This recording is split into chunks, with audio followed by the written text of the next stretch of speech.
A small hospital in Smiljan, Croatia, on a stormy night in 1856. Lightning was tearing the sky apart, thunder shaking the hills. Midwives were terrified. They said a child born in a storm must grow up cursed. But the boy's mother calmly whispered something different. "No," she said, "he will be a child of light." And that newborn boy was Nikola Tesla. People talk about geniuses, inventors, pioneers, but Tesla wasn't any of those. He was something else, something the world still struggles to understand. A man who saw electricity not as a force, but as a living language. A man who believed energy was everywhere and could be shaped like clay. A man who lived more in the future than in the time he was born into. But to really understand him, to understand the mind behind wireless power, AC electricity, radio waves, remote control, fluorescent lighting, X-ray experimentation, and ideas so advanced they still confuse scientists today, you have to understand his mind from the inside. And My Inventions is Tesla opening his diary to you. Tesla was not just intelligent, he was haunted. Haunted by visions, images that appeared to him as clearly as objects on a table. When he imagined a machine, he didn't sketch it. He didn't send himself notes. He didn't even test prototypes. He built the entire device in his mind. Every gear, every measurement, every force calculation tested in his imagination until it ran perfectly. Only then would he touch metal. You and I think in words. Tesla thought in light. In My Inventions, he admits something quietly. I do not rush into actual work. When I get an idea, I start at once building it up in my imagination. My friend, this wasn't creativity. This was another level of consciousness. People forget the cost, the sleepless nights, the isolation, the obsessive mind that never switched off, the anxiety, the hallucinations, the heartbreak, the betrayals. Yes, Tesla was betrayed by investors, by corporate giants, by rivals, by a world not ready for him. His alternating current system, the very electricity powering your home right now, was ridiculed, mocked, attacked. He wasn't just fighting scientific challenges, he was fighting egos, politics, fear, and a society terrified of what they didn't understand. And still, he kept creating. Why? Because, my friend, Tesla believed he had a role to play in the evolution of humanity. He once wrote, "My brain is only a receiver. In the universe, there is a core from which we obtain knowledge." That wasn't arrogance, that was surrender. He didn't see himself as the source of ideas, only the channel. Picture Tesla in his New York lab, alone at 3 a.m., sparks dancing in the darkness, coils humming like cosmic instruments, his face lit by blue electrical storms he created with his own hands. People called him a magician, a sorcerer, a madman, but he wasn't any of those. He was a man who gave up normal life so that the rest of us could have a better one. Electricity, wireless communication, remote control, neon light, radio foundations, turbines, robotics concepts, even early ideas of the smartphone, all whispered to him long before the world was ready. My Inventions is not a technical book. It's a confession, a window into a mind shaped by trauma, obsession, imagination, and purpose. Not the myth, not the legend, not the YouTube version of Tesla, but the man. The man who walked miles each day just to calm his nervous system. the man who saw visions that frightened him as a child, the man who could not turn his imagination off, the man who gave away fortunes because money never mattered to him, the man who chose solitude because crowds drained his energy, the man who lived for ideas that the world still hasn't caught up to.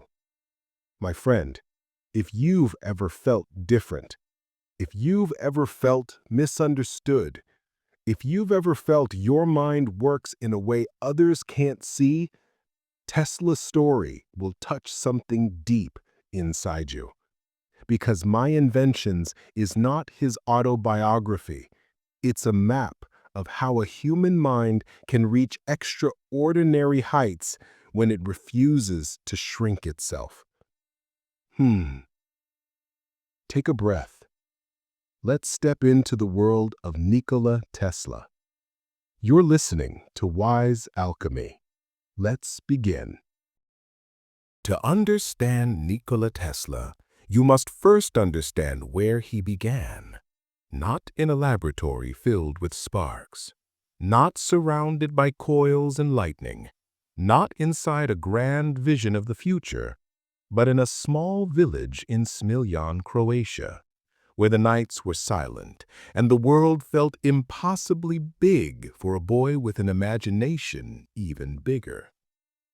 Tesla wrote in his memoir, "My earliest recollection is that of a flash of lightning." That line is more than memory. It's prophecy. Lightning would follow him his entire life. In the skies, in the coils he built, and inside his mind. But let's go back to the beginning. Tesla was born in 1856, in the middle of a violent lightning storm.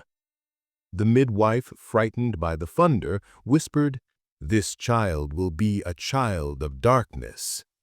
But his mother, stern yet gentle, said, "No, he will be a child of light." She didn't realize how true that was. Tesla would one day bring light to cities across the world without a single flame. He would dream of illuminating the entire planet through the air itself. But back then, he was just a fragile boy wrapped in blankets, listening to storms he would one day command. Most children play. Tesla watched. Most children ran in fields. Tesla explored ideas. Most children asked questions. Tesla asked the questions behind the questions. He had something rare, a mind that didn't see the world as it was, but as it could be. Even before he could write, he saw images in his mind, so vivid, so detailed, that he struggled to know what was real and what was imagined. Imagine that, my friend. Your thoughts so powerful that they overlap with your senses. Tesla later wrote, "My brain is only a receiver. In the universe, there is a core from which we obtain knowledge." And even as a child, he felt connected to something larger, something mysterious. Not science, not religion, something deeper. A flow of ideas he didn't choose, but could not escape. Here is something most people never hear. Tesla's genius was not born in his father's books or mathematical training. It was born in his mother's hands. Duca Tesla, a woman who never received formal education, was one of the greatest inventors Nikola ever knew. She built household tools, designed mechanical aids, created clever gadgets long before she had ever heard the word engineer. Tesla said, "Whatever intelligence I possessed was inherited from my mother." That line reveals everything. His mother didn't give him knowledge. She gave him imagination. She gave him curiosity. She gave him the courage to trust the ideas that appeared in flashes and visions. She gave him the belief that the invisible could become real. That belief would one day shake the foundation of the entire world.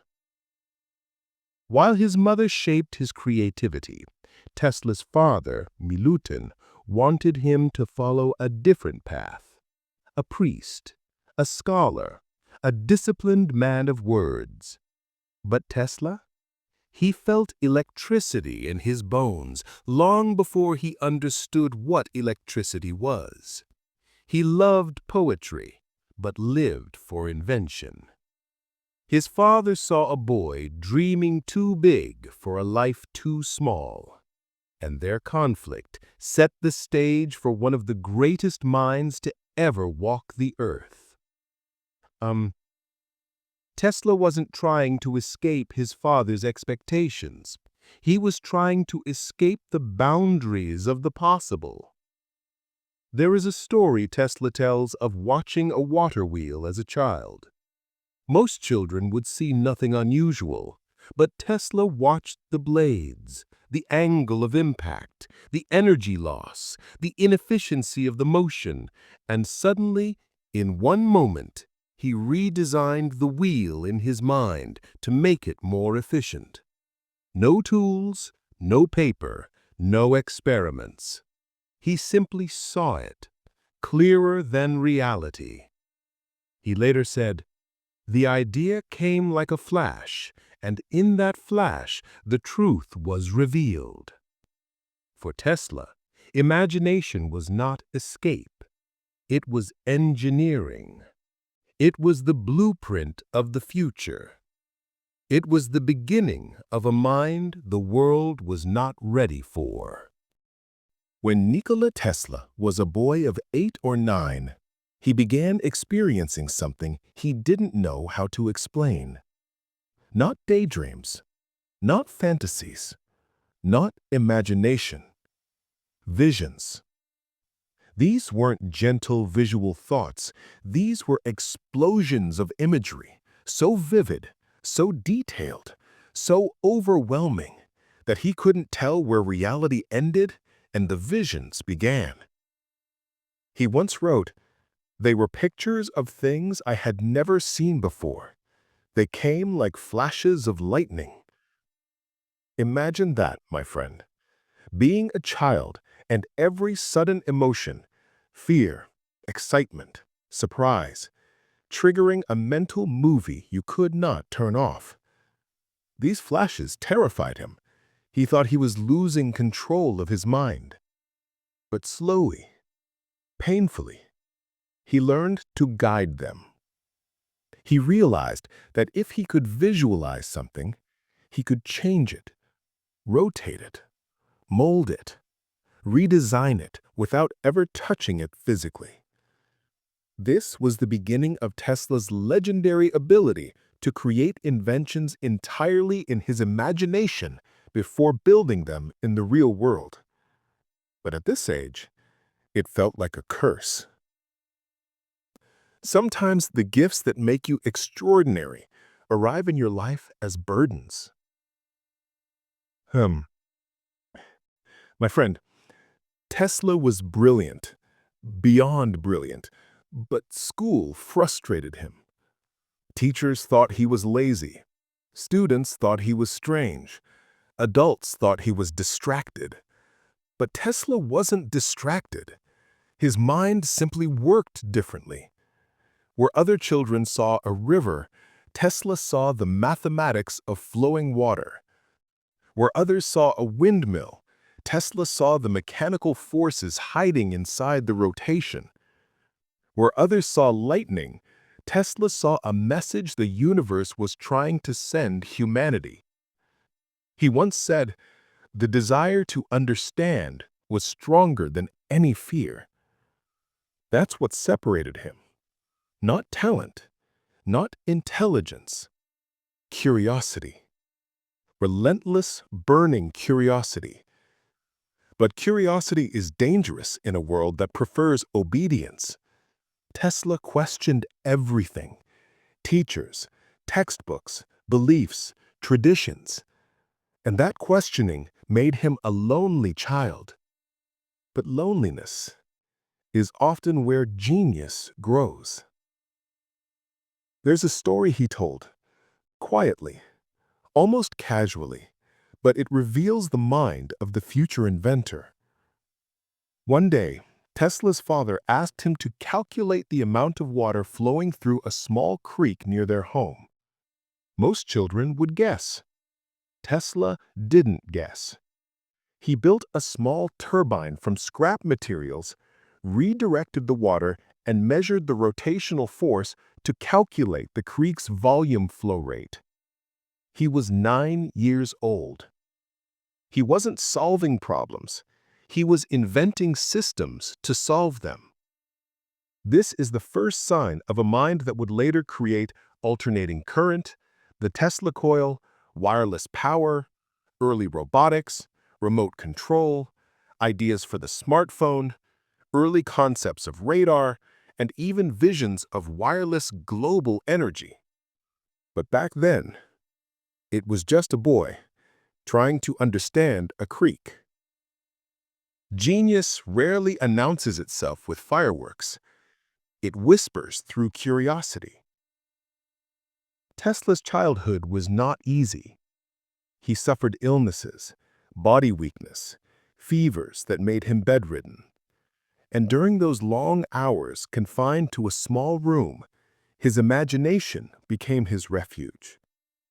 When the world outside felt too overwhelming, he built worlds inside himself. When he couldn't explore physically, he explored mentally. Pain turned into imagination. Imagination turned into discipline. Discipline turned into innovation. It's strange how life works. What feels like suffering in one chapter becomes your strength in the next one. Tesla didn't plan this. He didn't know he was preparing for greatness. But every vision, every fever, every mental image, every lonely night was shaping him for a future the world wasn't ready for. My friend, Tesla wasn't born a genius. He was born with a mind that refused to stay still, a mind that saw more than it wanted to, a mind that dreamed louder than the world around him, a mind that didn't fit in the ordinary. We see the beginning of that lifelong tension. A boy who lived between two worlds, the world outside and the world he carried inside. This is where his real story begins. It was around 1870. Tesla was a teenager, awkward, brilliant, misunderstood, living in the small village of Gospich, where nothing in his environment matched the scale of his imagination. Teachers said he was too distracted. Friends thought he was too strange. Family worried he was too intense. But Tesla wasn't distracted, strange, or intense. He was simply thinking beyond the world he saw. One evening, while walking alone, Tesla saw something that would guide his entire future, not with his eyes, but in the theater of his mind. He imagined a water wheel turning in perfect rhythm, except the water was replaced by an invisible force, a force that didn't exist yet, a force no one had described before. He saw the wheels spinning with no friction, no smoke, no heat, just rotation, pure, elegant, endless. This was the first spark of the AC induction motor, though he didn't know it yet. Most people imagine in fragments. Tesla imagined in complete machines.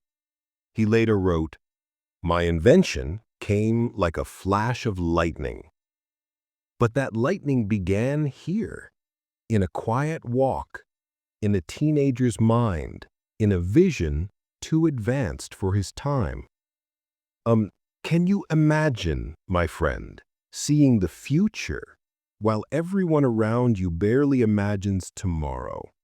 Tesla's imagination wasn't playful, it was overwhelming. He would see a device in his mind, then rotate it, strip it apart, build it again, simulate its faults, correct them, improve them, all without touching a single tool. While others studied diagrams, Tesla studied visions. While others memorized information, Tesla invented realities. But this gift came with a cost. He couldn't sleep. He couldn't slow down. He couldn't turn off the flow of images. His mind was a projector that never stopped running. He later said that he lived in two worlds, the world outside him and the world inside him. And the inner world was always louder. Around this time, Tesla's father still wanted him to become a priest, a stable life, a respectable life. But Tesla knew something inside him wasn't meant for the ordinary. My friend, this is the moment every great inventor faces, the collision between destiny and expectation.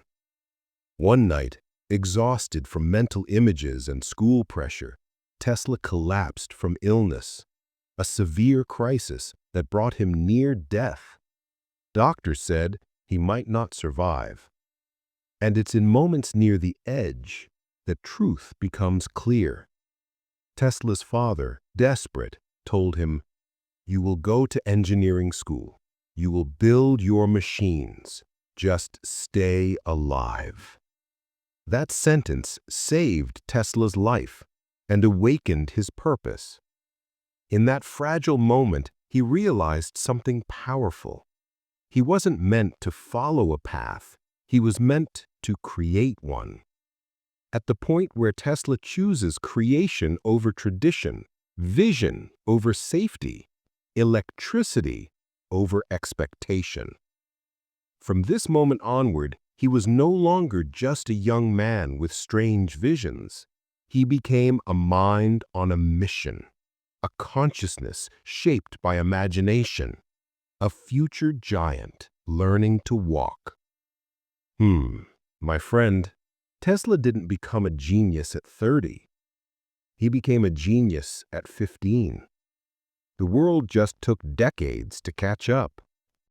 Tesla once said, "My brain is only a receiver. In the universe, there is a core from which we obtain knowledge." Most people read that as poetry, but Tesla meant it literally. Tesla wasn't born with a genius switch turned on. He was born with a burden his family didn't know how to handle. From childhood, he saw vivid images, not dreams, not hallucinations, but living visions that appeared with frightening clarity. A word, a memory, a sound could trigger a full scene appearing in front of him. He tried to swat away imaginary suns. He saw flashes of light shoot across his eyes.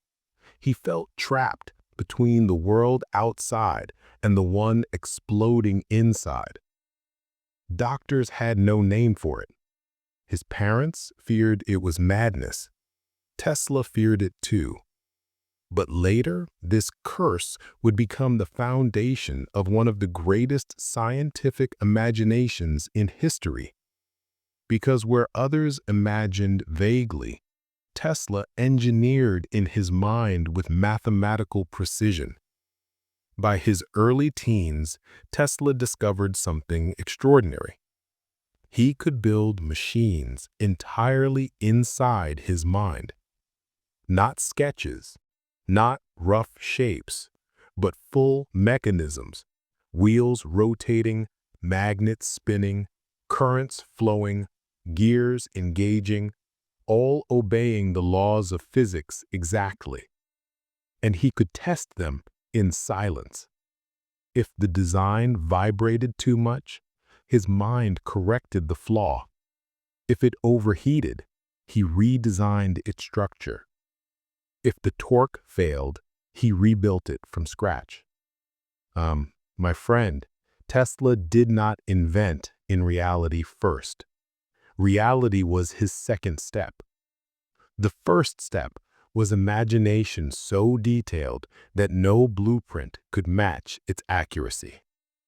This is where the birth of the alternating current motor, the rotating magnetic field, and dozens of future inventions quietly began their first breath. Not in a lab, not in a workshop, but in Tesla's internal universe. But brilliance has a cost. Tesla could not turn his mind off.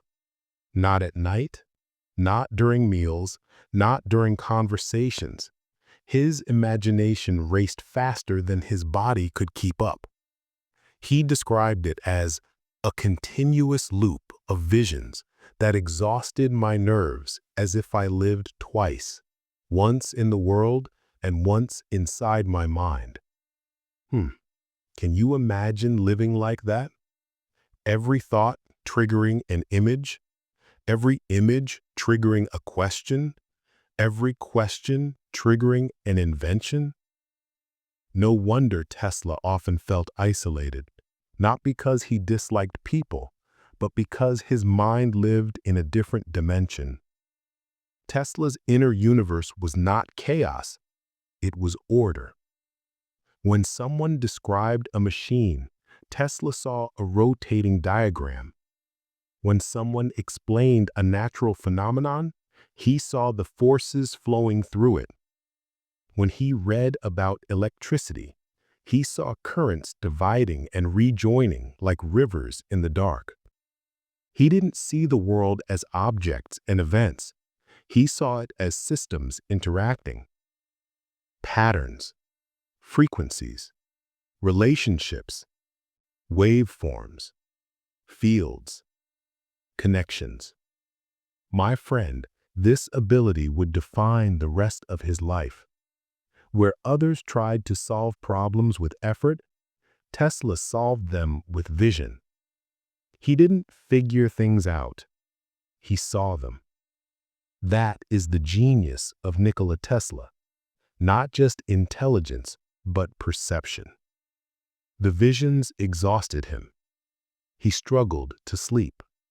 He felt overstimulated by sounds, lights, even emotions.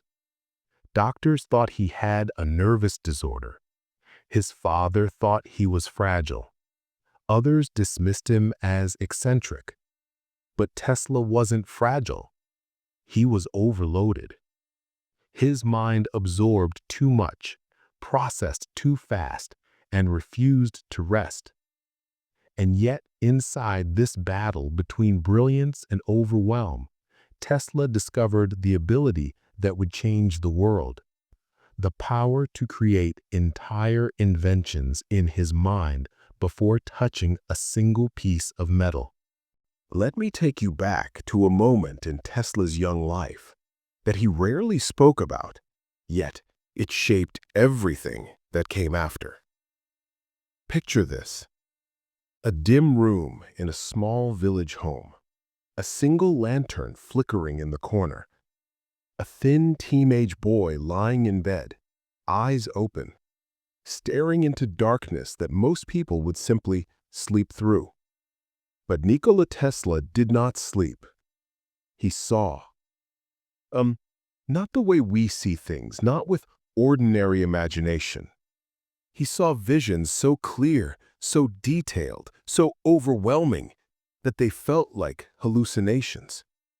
Moving images, exploding colors, geometric shapes shifting like living creatures, entire inventions appearing fully formed as if projected by an invisible film reel inside his mind. These visions were not dreams, they were intrusions, and they terrified him. Tesla described these visions as bursts of light, blinding and uncontrollable.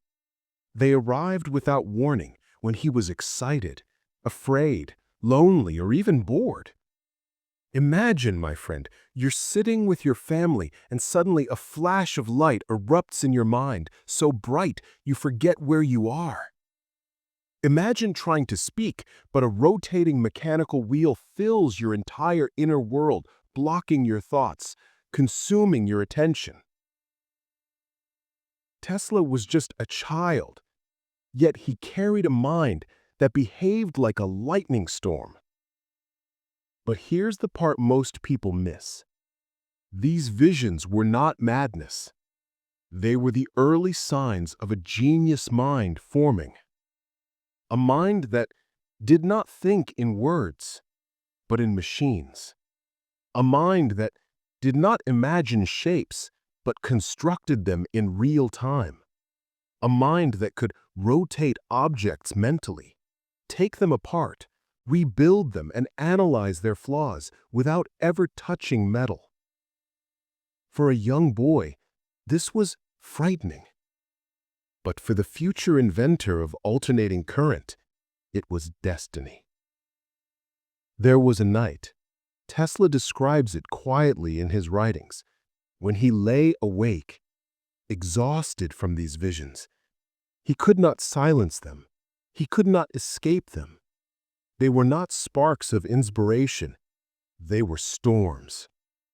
So he did something unexpected. He stopped trying to resist. He leaned in. He observed the visions without fear. He watched the shapes move, the colors shift, the images form and dissolve. He breathed slowly, and instead of fighting his mind, he studied it. And in that moment, the moment he accepted his strange gift, the chaos became clarity. The images sharpened. The colors arranged themselves. Patterns began to form. Shapes turned into structures. Structures turned into machines. For the first time in his life, Tesla realized, this is not a curse. This is a tool. From that night on, something extraordinary happened. Tesla began to control his visions. He could summon them. He could build with them. He could rotate machines at will.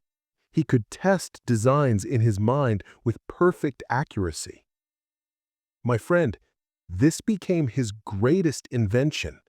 Not a device, not a machine, but the laboratory inside his imagination. While other inventors sketched blueprints, Tesla built entire engines in his head. While other engineers tested prototypes physically, Tesla tested them mentally with no mistakes, no wasted metal, no trial and error. He once wrote, "I do not need models. I do not need drawings. If I can see it in my mind, I can build it." This wasn't confidence. It was truth. Tesla's inventions weren't created in a workshop. They were created in silence, in darkness, inside a young boy's limitless mind. But genius has a cost. Children his age were playing outside, chasing each other, laughing freely.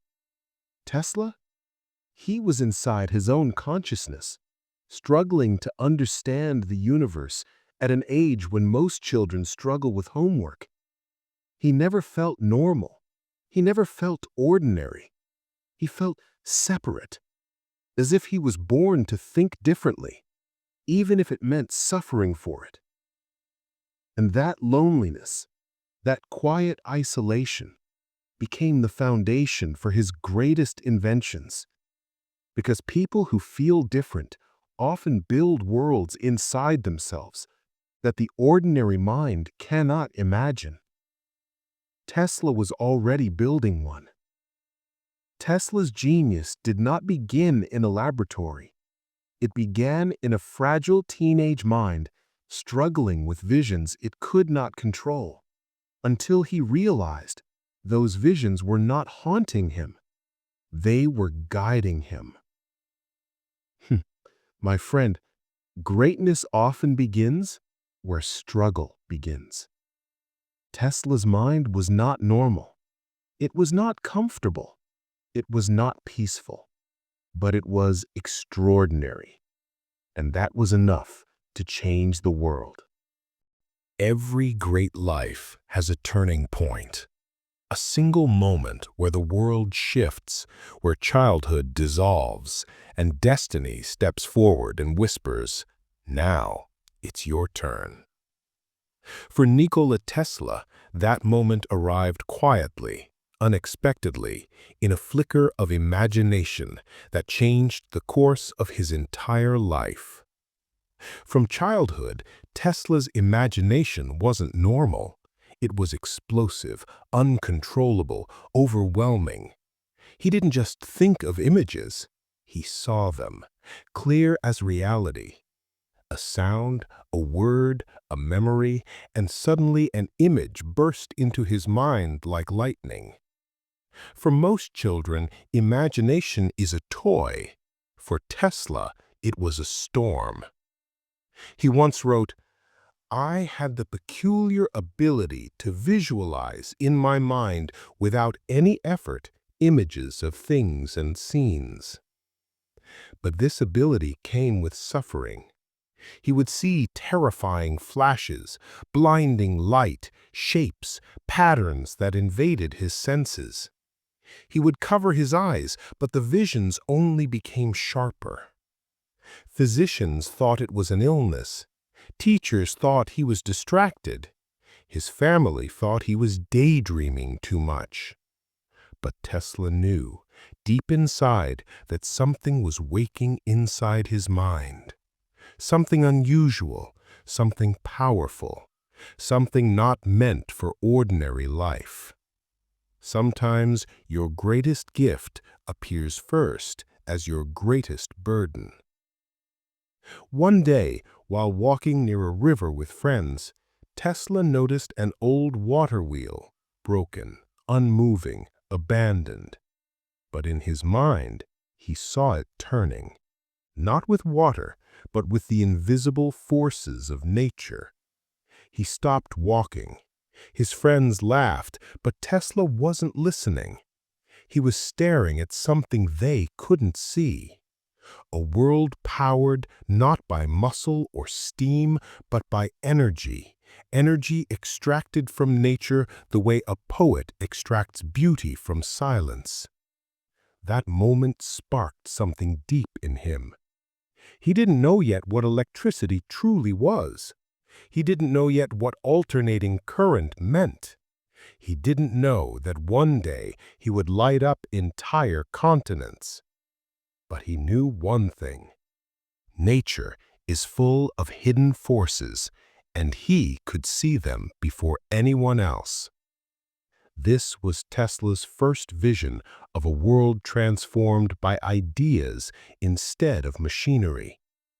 My friend, here is the true turning point, the one Tesla never forgot. He wrote that one evening a poem triggered a vision in his mind. The lines were by Goethe, and as he whispered them, a sudden clarity swept over him. He saw, not metaphorically, but physically in his mind, a wheel turning in perfect harmony, powered by invisible currents. A motor that ran without smoke, without fire, without coal.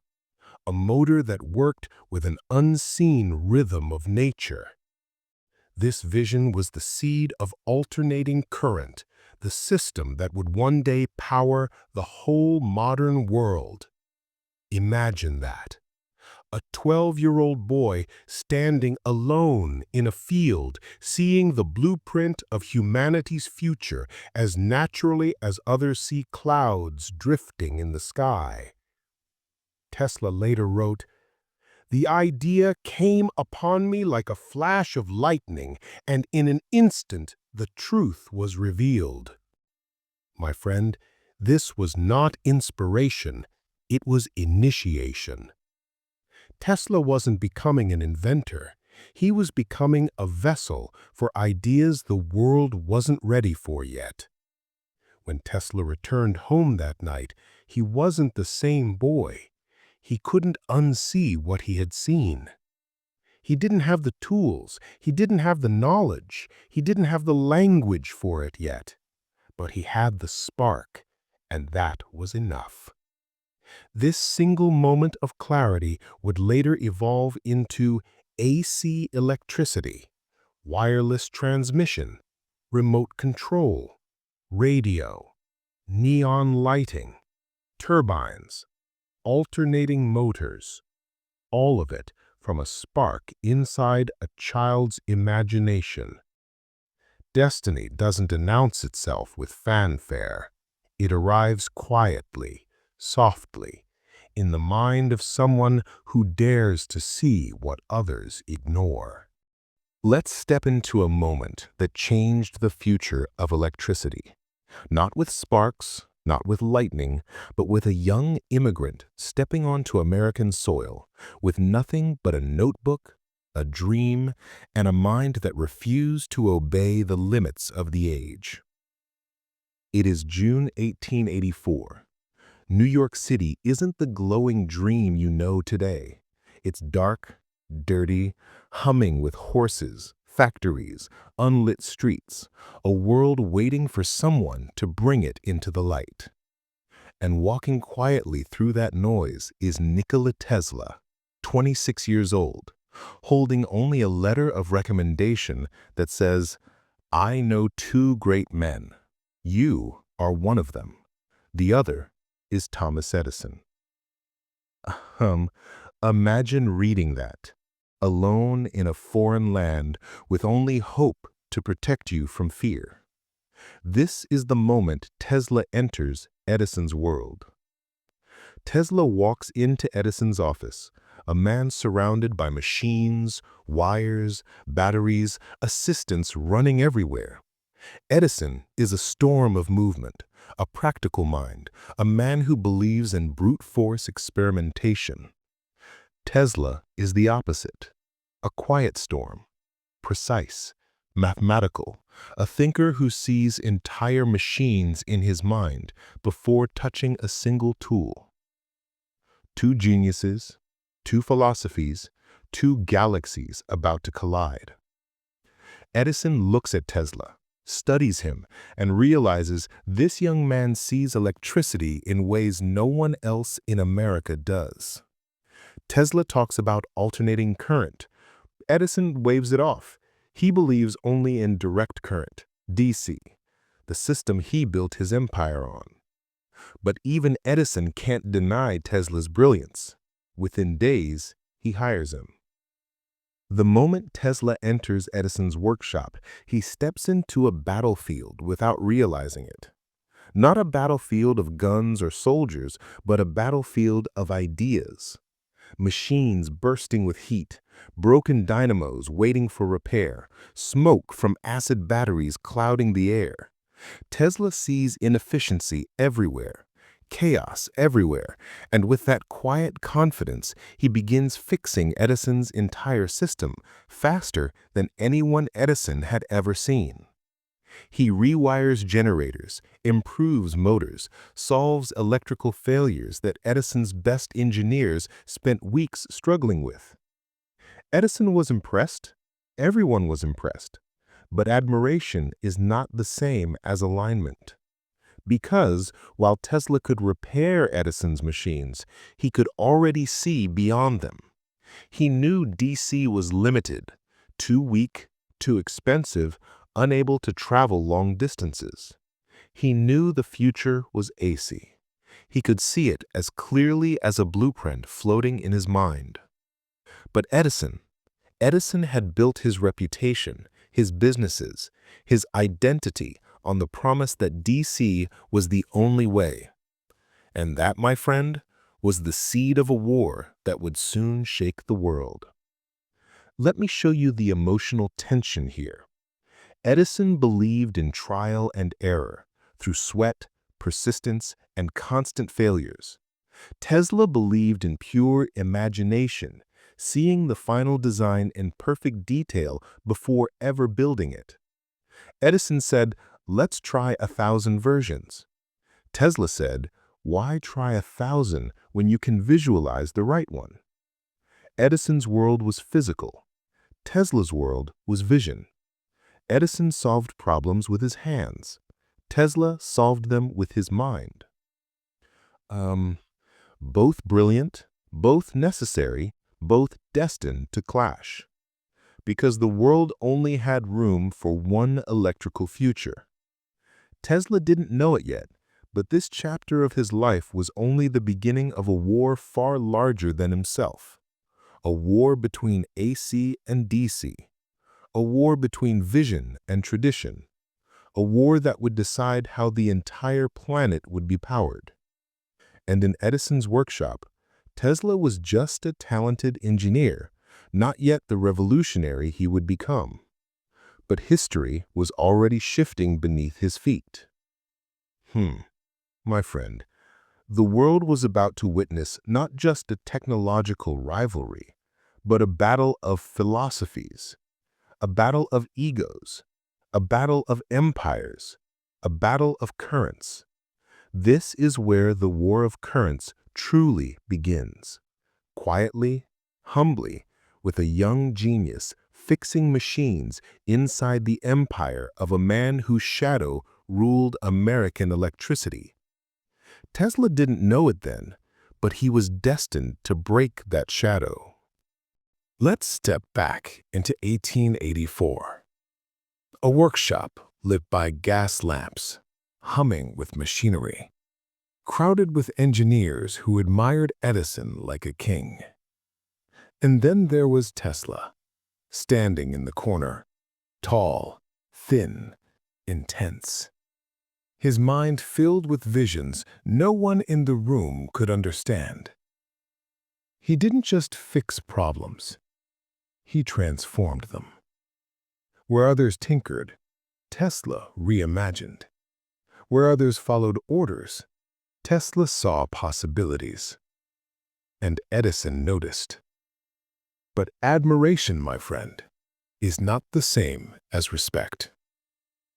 This is the scene that history never forgets. Edison's DC generators were failing in the field. They overheated, sparked, broke down, and customers were furious. Edison turned to Tesla, the quiet newcomer, and said, "Fix my dynamos, and I'll give you $50,000. In today's money, over $1.5 million. Tesla didn't laugh. Tesla didn't doubt. Tesla just worked. Night after night. Days without sleep. No holidays. No breaks. He redesigned everything. The wiring, the commutators, the coils. He rebuilt Edison's heart from the inside out. And when he finished, the machines ran smoother than ever before. He earned it. He deserved it. He saved Edison's company millions. So he went to Edison and quietly said, "I have completed the work. May I have the $50,000? Edison laughed. Not a small laugh, a mocking one. "Tesla," he said, "you don't understand American humor." My friend, that laugh didn't just insult Tesla. It shattered him. Because for Tesla, work was sacred. A promise was sacred. Innovation was sacred. But for Edison's business world, Tesla was just labor. Replaceable. Disposable. Tesla would later say, "I was a sorry spectacle, seeking charity, yet starved of hope." But that's not the end. This betrayal didn't break him. It forged him. Tesla wasn't angry about the money. He was hurt by the dismissal of his genius. Edison saw him as a tool. Tesla wanted to be seen as a mind. And my friend, that kind of emotional wound doesn't heal quickly. When someone belittles your work, your gift, your purpose, it cuts deeper than any physical wound. Tesla realized something profound. Edison didn't want innovation. He wanted obedience. And Tesla was not born for obedience. He was born to create a new world. So one cold morning in 1885, Tesla did the impossible. He walked away from the most powerful inventor in America. No money, no job, no safety, nothing but the fire in his mind. He became a ditch digger for $2 a day. He shoveled dirt in the streets of New York just to survive. Imagine that. The man who would one day electrify the world was digging trenches to stay alive. But in those dark months, Tesla said something haunting. My high education in various branches of science, mechanics, and literature seemed to me a mockery. He felt humiliated, defeated, invisible. But this is the part of the story where something beautiful happens. When life beats you down, it also pushes you toward your destiny. By losing Edison, Tesla found himself. By losing the job, he found his purpose. By losing money, he rediscovered his dream. Sometimes life has to break you, so you stop serving the wrong master. Tesla needed to leave Edison to change the world. He needed betrayal to free him from the cage of someone else's vision. He needed humiliation to ignite the revolution inside him. This breaking point was not the end of Tesla. It was the birth of the alternating current revolution. And the world would never be the same. Every great revolution begins quietly. Not with applause, not with recognition, but with a man sitting alone in a small room working on an idea everyone else believes is impossible. That man was Nikola Tesla. After walking away from Edison with no money, no backing, no security, and a heart bruised by betrayal, Tesla didn't collapse. He ignited. Because sometimes the moment the world pushes you out is the moment you finally step into who you truly are. Let's go there. After leaving Edison's company, Tesla didn't instantly become the man the world celebrates today. No, he fell into obscurity. He worked digging ditches, earning barely enough to survive, his brilliant mind trapped under physical labor. Imagine that for a moment, my friend. A man who saw the future with terrifying clarity, reduced to a shovel in his hand and mud on his boots. But here is what makes Tesla different. Even in the darkness, he refused to dim his imagination. Every night, after exhausting labor, he returned to his tiny room and continued sketching his dream. The dream Edison laughed at, the dream investors rejected, the dream experts said was absurd. The dream of alternating current, AC. Tesla didn't just invent a machine. He invented an entire universe of energy, a complete system. AC generators, transformers, transmission lines, motors, lighting systems, a new way to electrify cities.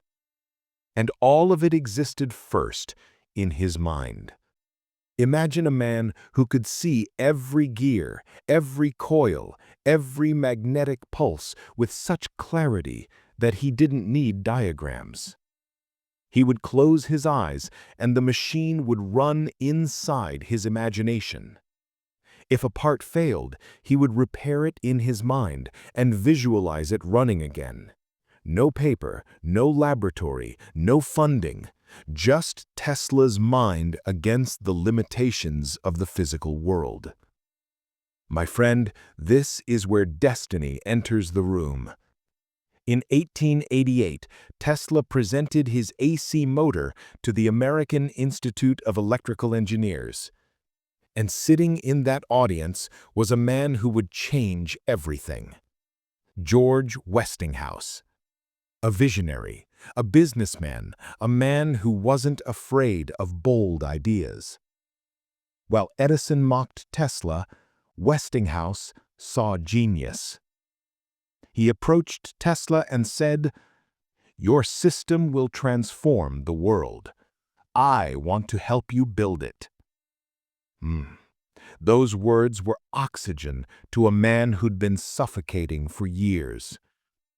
Tesla sold his patents to Westinghouse for $60,000 in cash and a royalty of $2.50 per horsepower. A contract that, if kept, would have made Tesla the richest man on Earth. But more importantly, Tesla finally had a laboratory, funding, a team, a partner, a chance to prove Edison wrong, a chance to show the world the future. And so the AC system took its first breath. As soon as Tesla and Westinghouse began promoting AC, the world shifted. Edison felt threatened, not emotionally, but financially. His entire empire depended on DC power. If AC won, Edison's company, reputation, and profit would collapse. So what did Edison do? He declared war. A propaganda war, a political war, a technological war, a moral war. This moment, my friend, is where history changed course. A world divided between two visions. Edison's direct current, DC, safe, familiar, limited. Tesla's alternating current, AC, powerful, efficient, global. Two men, two ideologies, two futures. The battle for the soul of electricity had begun. And Tesla, the immigrant, the outsider, the dreamer, was about to fight one of the most ruthless corporate wars in American history. But he wasn't afraid. As he once said, "I do not fret over the future.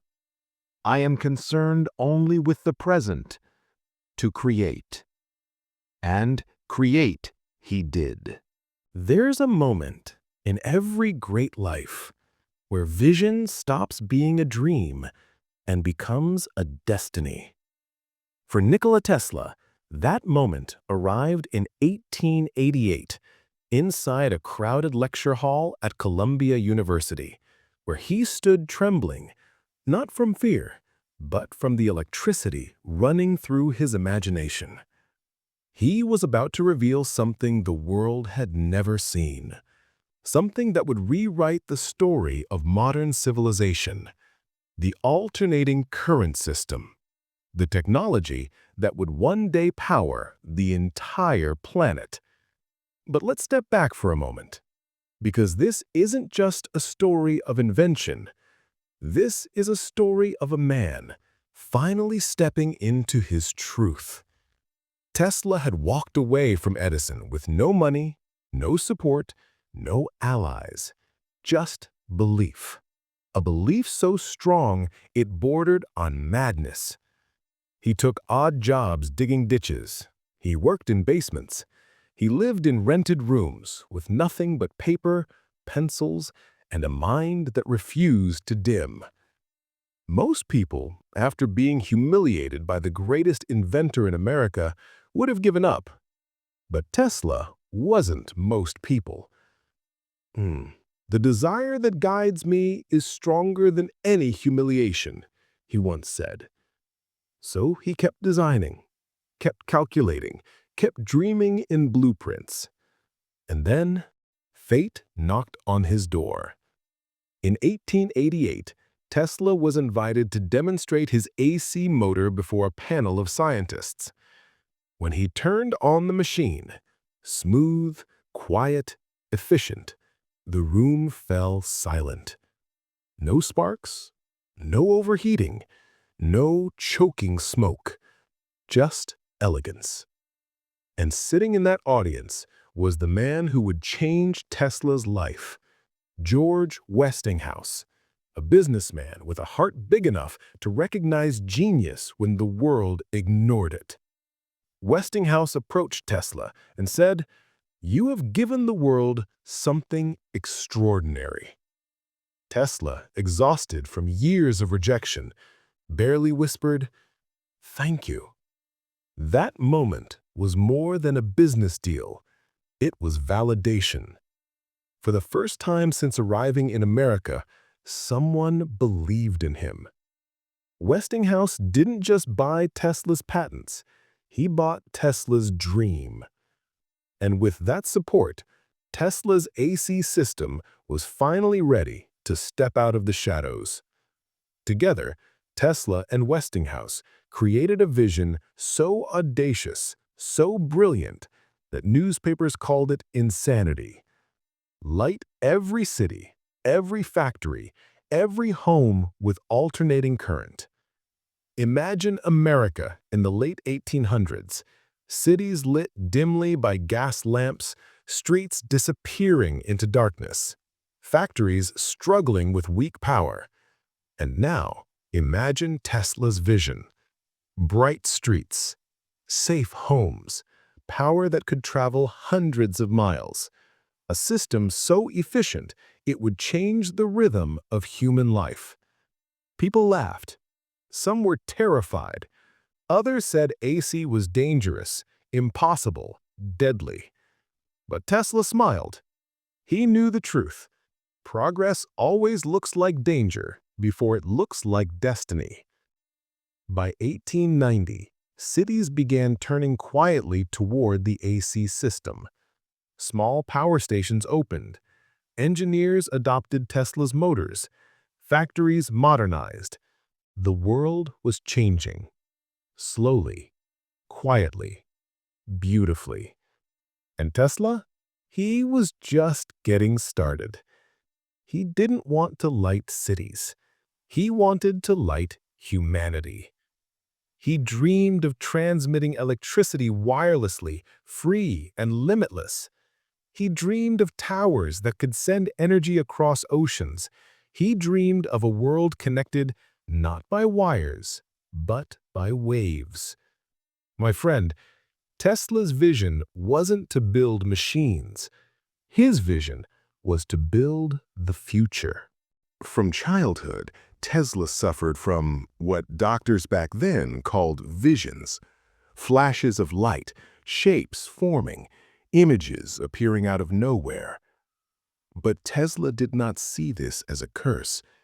He turned it into a superpower. He once wrote, "I build every machine completely in my mind. I run it for weeks. I test every part. I correct every fault. And only then do I build it." Do you realize how extraordinary that is? While Edison would test thousands of physical prototypes, Tesla could test thousands inside his mind without lifting a tool. His inventions weren't guesses, they were visions brought to life. People around Tesla began to whisper, "Is he imagining too much? No one can picture an entire machine perfectly." He's dreaming, not inventing. But my friend, the results didn't lie. Every time Tesla stepped into the patent office, he wasn't submitting ideas. He was submitting finished worlds. AC motors, generators, transformers, dynamos, dozens of patents in 1 year, with almost no revisions needed. The examiners were stunned. It was as if Tesla's mind was operating 10 years ahead of reality. And maybe it was. But here's the side people forget. Tesla paid a price for this gift. When your mind never rests, when ideas crash into each other like storms, when the world moves too slow for your imagination, you live in a kind of loneliness. Tesla wrote, "My brain is only a receiver. There is something out there, a core, from which we obtain knowledge." He didn't feel like he owned his genius. He felt like he was channeling it. And this made him both brilliant and misunderstood. Imagine seeing electricity moving inside your mind like a living organism, while the world around you still struggles to understand what a current even is. Tesla lived in tomorrow, while everyone else was stuck in today. By the late 1880s, Tesla's patents were becoming a language of the future. He wasn't just inventing machines, he was inventing systems. Systems for power, systems for distribution, systems for lighting, systems for communication for the world that was coming. Each patent was a sentence, each invention was a paragraph, and together they formed a story, the story of electrical civilization. And yet, Tesla didn't care about fame. He cared about clarity. He cared about bringing order to the invisible forces of the universe. This is where the true Tesla emerges.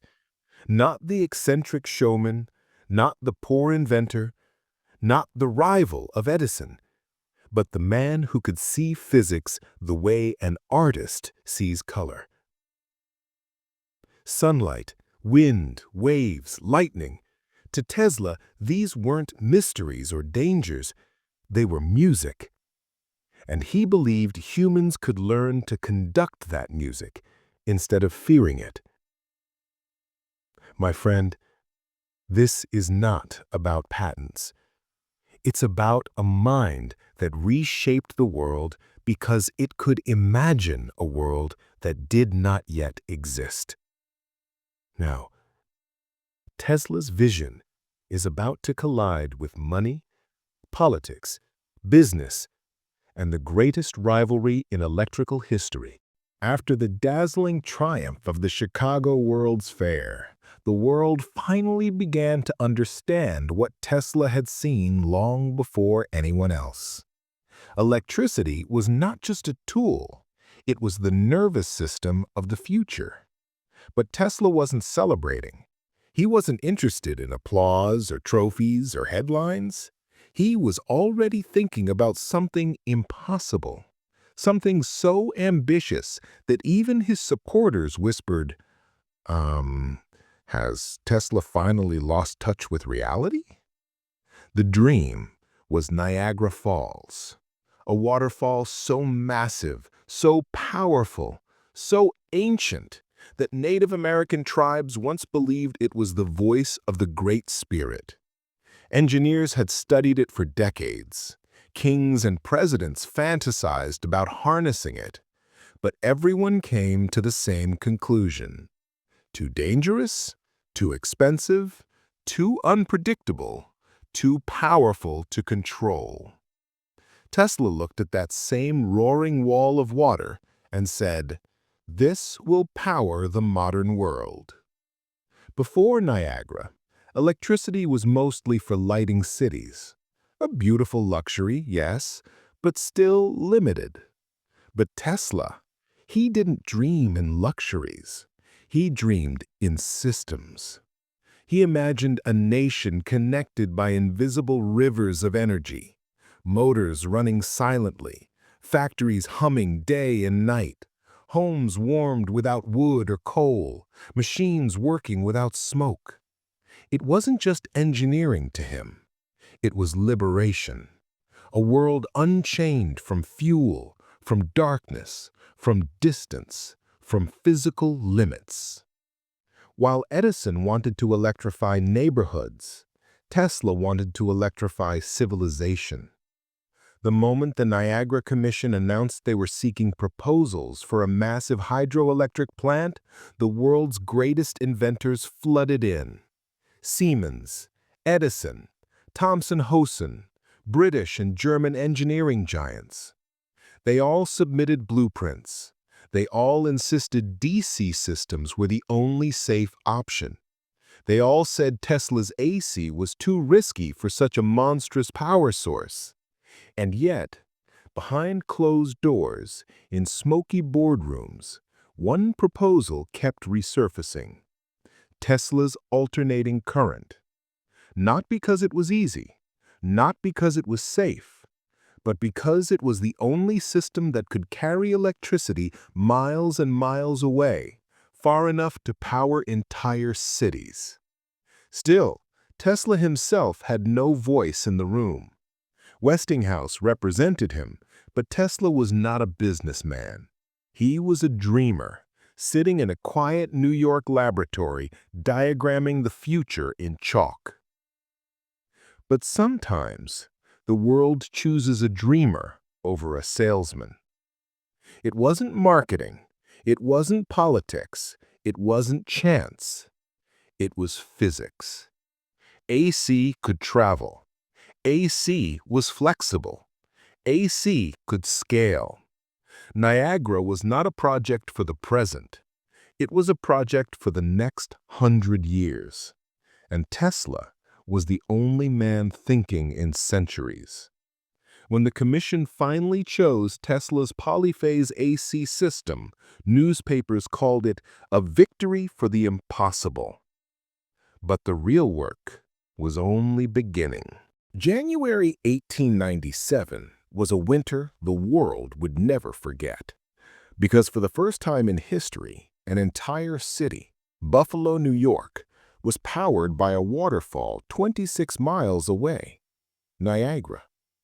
The dream that once lived only in Tesla's sketches, only in his mind, only in his relentless imagination, had become real. Electricity was no longer something that flickered in laboratories. It was something that moved across miles, lit streets, fed factories, and proved to humanity that nature itself could be harnessed with intelligence. Tesla wasn't just an inventor anymore. He was a force of nature. But what the world celebrated loudly, Tesla experienced quietly. Because for him, Niagara wasn't the victory of AC. It was proof that his vision was possible. He once said, "The day we harness Niagara, I will know that my life's work is not in vain." And now, that day had come. The newspapers praised Westinghouse, politicians praised the progress, businesses rushed to electrify their towns. Edison's DC dream had faded into history. But Tesla didn't stop to celebrate. He didn't slow down. He didn't even claim the spotlight. Because while the world was astonished by AC power, Tesla's mind was already 10 years ahead, thinking of wireless transmission, global communication, free energy, machines powered through the air. He lived in the future while everyone else was just arriving in the present. That's why Tesla often felt like a man out of place. He didn't enjoy victories because victories only confirmed what he already knew. Niagara Falls was just the beginning. After Niagara, Tesla became a global celebrity. Scientists adored him, newspapers quoted him, crowds listened to his lectures as if he were a prophet. But here's the part people rarely discuss. Tesla still felt deeply alone, because being celebrated is not the same as being understood. He complained privately that investors wanted profits while he wanted progress. They wanted the business of electricity. He wanted the philosophy of electricity. This emotional disconnect became the invisible weight on Tesla's shoulders. He once told a reporter, "The present is theirs. The future for which I have really worked is mine." That sentence wasn't arrogance. It was loneliness.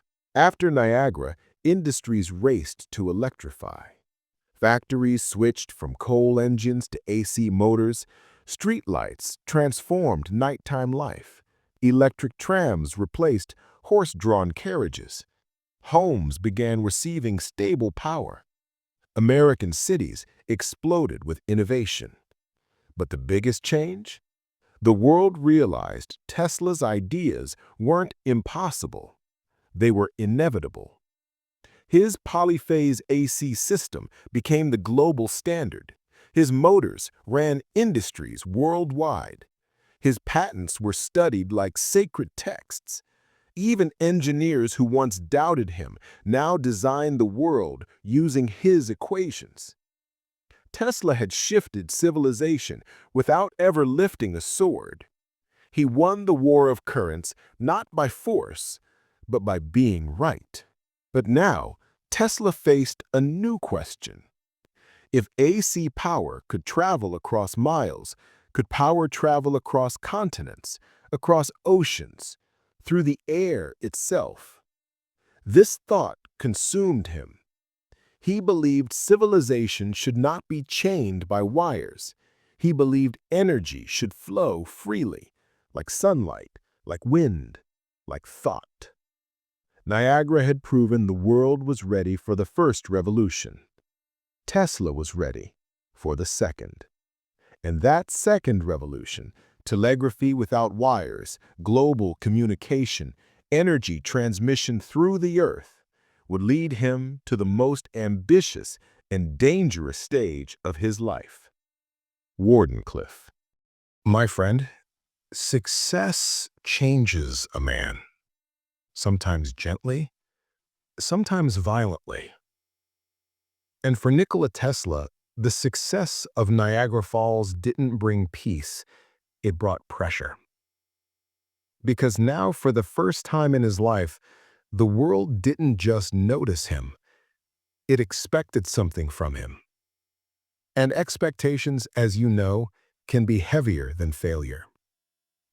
After Niagara, Tesla returned to New York as a man the newspapers called the new Edison, the genius who lit the world. But Tesla didn't want titles. He wanted solitude. He wanted silence. He wanted a sanctuary where imagination could breathe without interruption. So he built it. The Tesla Laboratory on East Houston Street. Not a typical lab with dusty shelves and strict formality, but a place where science looked like magic. Visitors described it like stepping into the future. Coils throwing arcs of violent lightning, motors spinning silently without wires, lamps glowing with no visible source, electricity dancing in the air like living ribbons. It wasn't a lab. It was a mind made physical.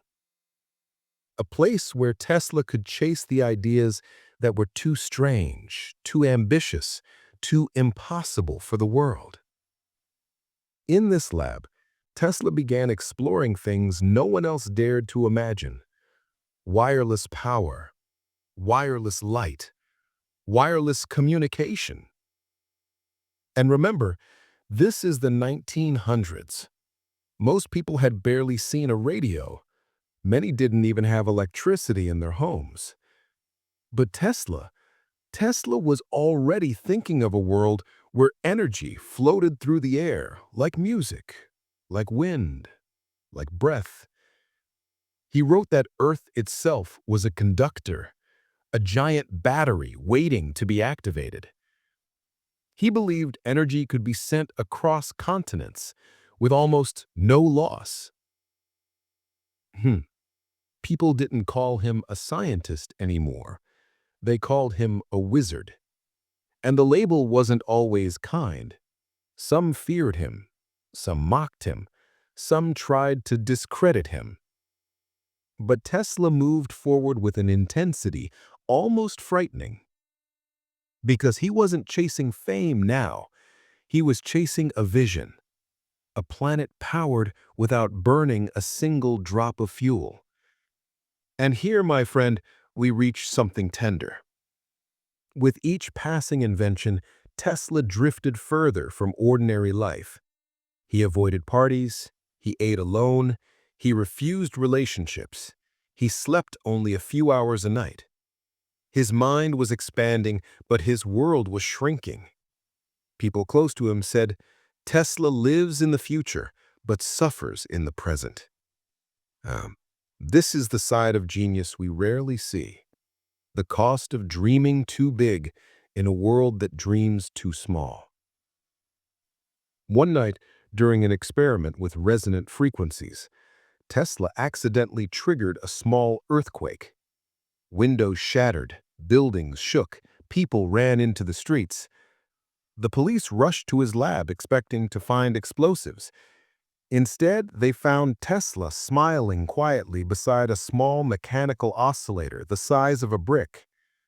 He told reporters, "If I wanted, I could split the Earth in half." He didn't mean it literally, but the newspapers did. From that day on, Tesla wasn't just a scientist. He was a myth. A man whispered about in cafes, lecture halls, political offices, and billionaire homes. Everyone wanted something from him, but no one understood him. Even with global fame rising, Tesla felt restless. AC was built, Niagara was flowing, the world was electrified, but he wasn't satisfied. Because for him, electricity wasn't the goal. It was only the beginning. He wanted to erase distance. He wanted energy without wires. He wanted global communication. He wanted to reshape civilization. And in his laboratory, surrounded by lightning, he whispered to a journalist, "I have found a way to send messages through the air. Someday, the whole world will speak without wires." They laughed at him. But my friend, Tesla had just predicted the smartphone. There are moments in history where a single structure, a single invention, a single dream becomes bigger than the person who created it. For Nikola Tesla, that moment was Wardenclyffe, a massive wooden skeleton rising 187 feet into the sky, a copper dome ready to pulse with lightning, a lab beneath the Earth where Tesla imagined controlling the invisible forces of the planet. But this section is not about the engineering. It's about what Wardenclyffe meant. Let's step into 1902, quietly, and watch the moment when Tesla tries to grab the future with his bare hands. Every brick, every beam, every inch of the tower carried two things: Tesla's genius and Tesla's financial desperation. Investors didn't believe in wireless global energy. They wanted wireless communication, profit, speed, global messaging. But Tesla wanted more. He wanted a world where anyone, anywhere could light their home without wires, without burning coal, without paying corporations, without limits. That dream was too big for bankers. Morgan grew impatient. Funds slowed. Expenses grew. Yet Tesla pushed on. He used his savings. He borrowed money. He sold patents. He sacrificed meals, sleep, comfort, reputation.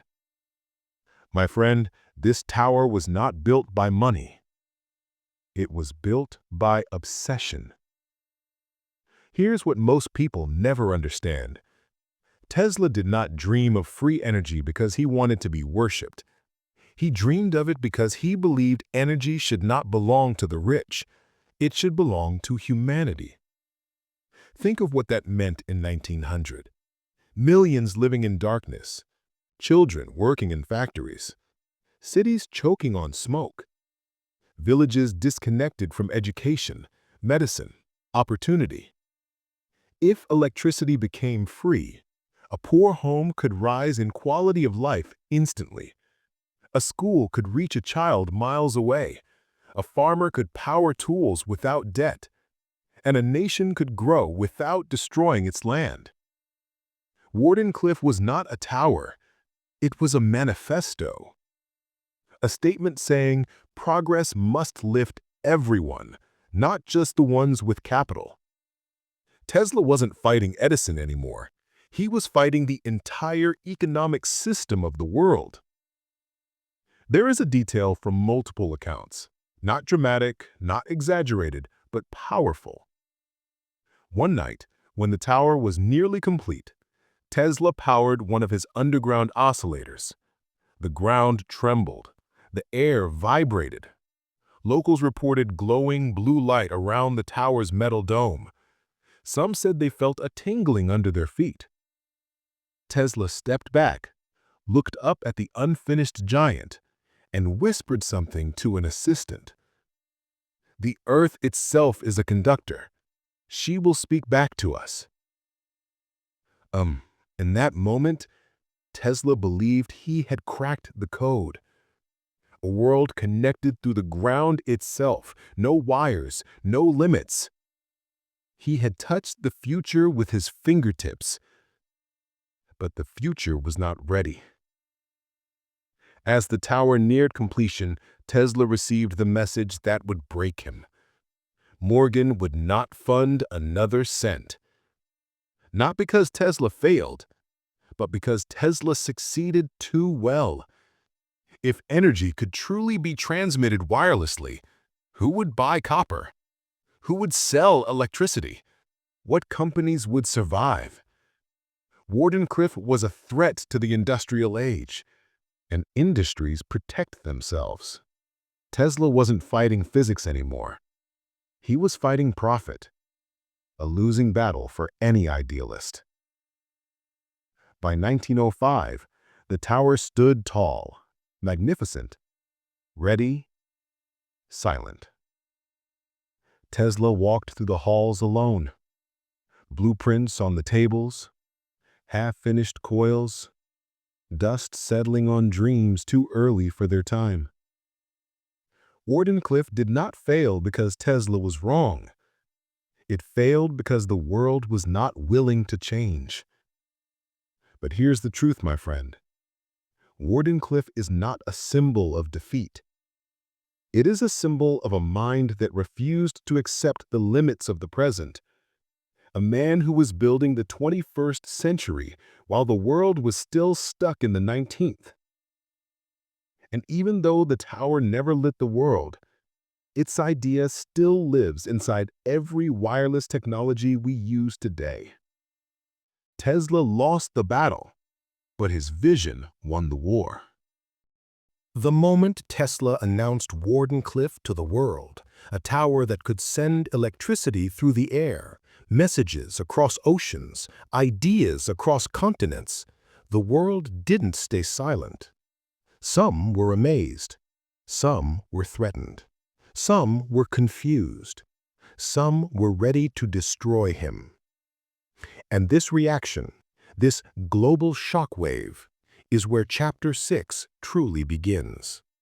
Because Wardenclyffe wasn't just a tower, it was a signal that everything humanity understood about power, ownership, communication, and energy was about to change. And change, my friend, is the one thing empires fear the most. For the first time in his life, Tesla watched the media split into two extremes. Some headlines praised him, the man who will electrify the world without wires. Tesla promises global communication. Others mocked him brutally. The Wizard of Lightning has lost his mind. Wild claims from the eccentric Serbian scientist. Reporters gathered outside Wardenclyffe not to understand his science, but to sell a story. Tesla noticed something painful. When he succeeded, the world called him a genius. When he dreamed bigger, the world called him insane. And Wardenclyffe was bigger than anything he had ever attempted. This part is important and new. Tesla's idea threatened the academic world too, because wireless transmission wasn't just a new invention. It rewrote the rules of physics that many respected scientists had built careers around. Some physicists argued, "This is impossible." Others whispered, "If Tesla is right, everything we teach is outdated." You see the problem? Tesla wasn't challenging a machine. He was challenging an entire scientific hierarchy. And hierarchies rarely surrender peacefully.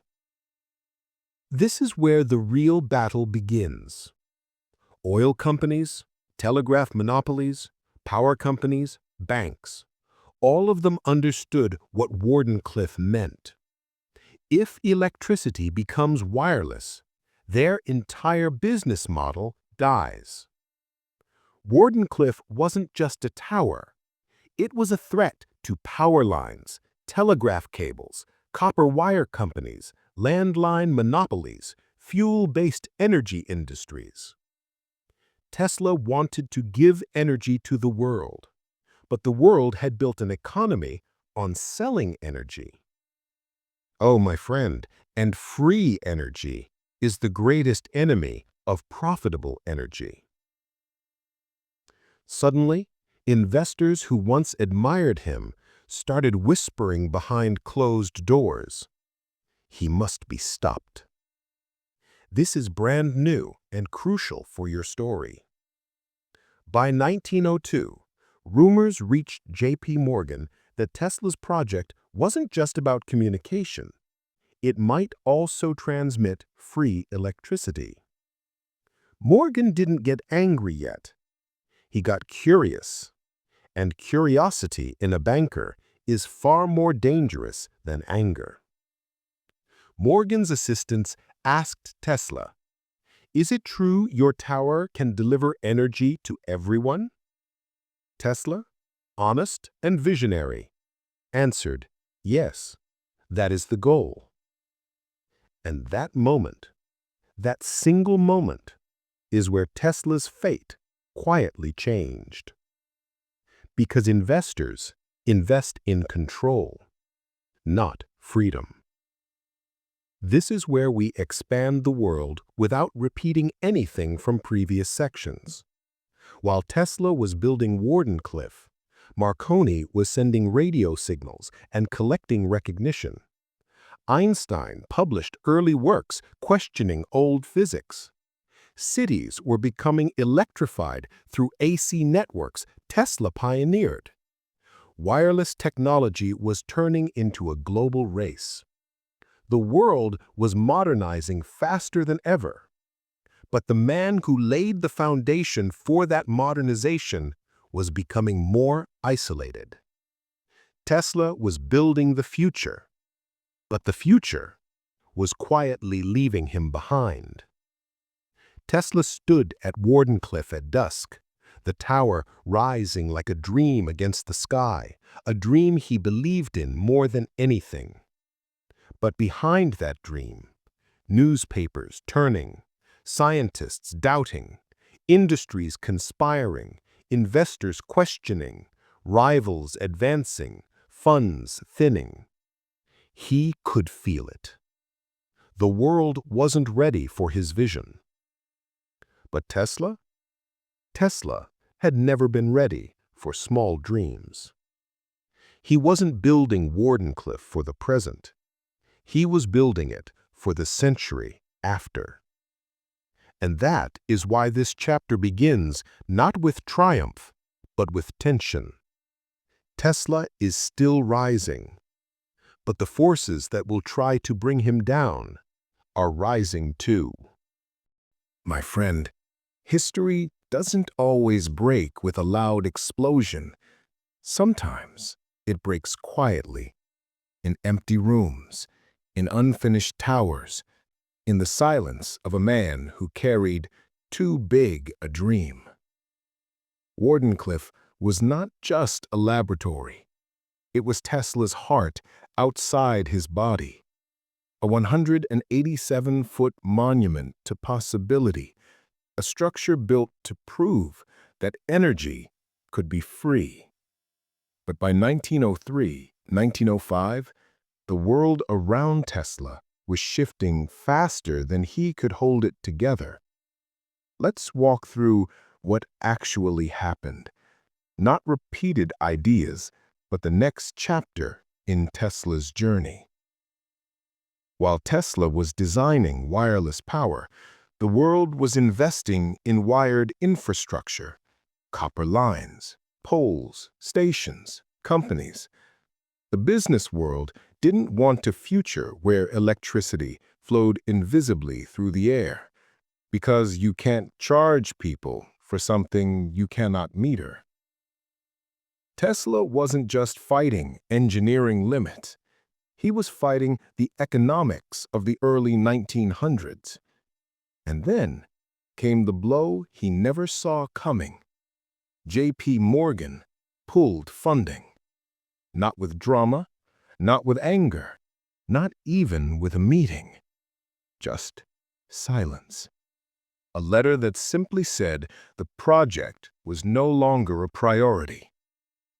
Tesla, who could calculate frequencies in his sleep, could not calculate the reality of corporate fear.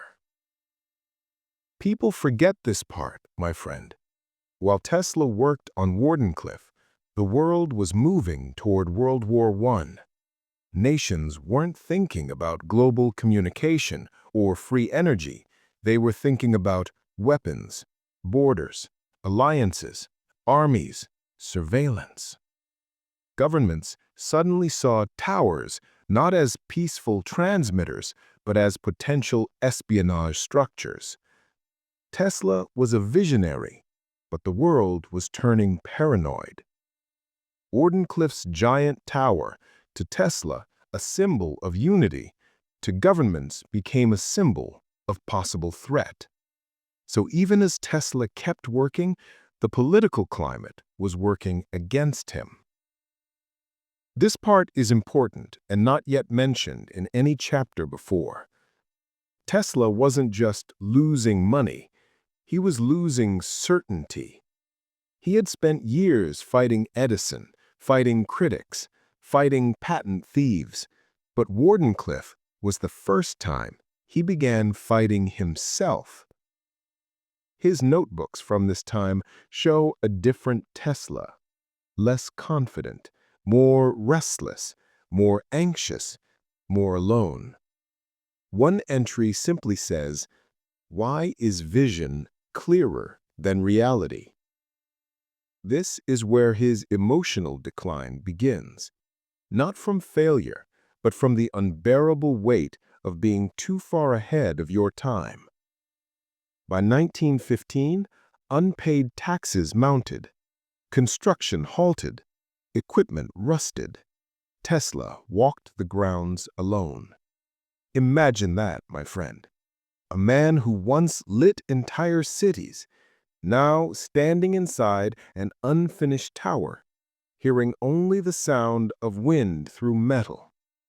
Wardenclyffe never transmitted power, not because it couldn't, but because it was abandoned before it could breathe. And yet, even here, even in defeat, Tesla whispered to a recorder, "The world was not ready, but it will be, someday." In 1917, during World War I, the U.S. government seized the property. They feared foreign spies could use the tower as a signal transmitter, so they demolished it. The symbol of Tesla's greatest dream was dynamited under the sky he once hoped to electrify. It wasn't failure. It was fear.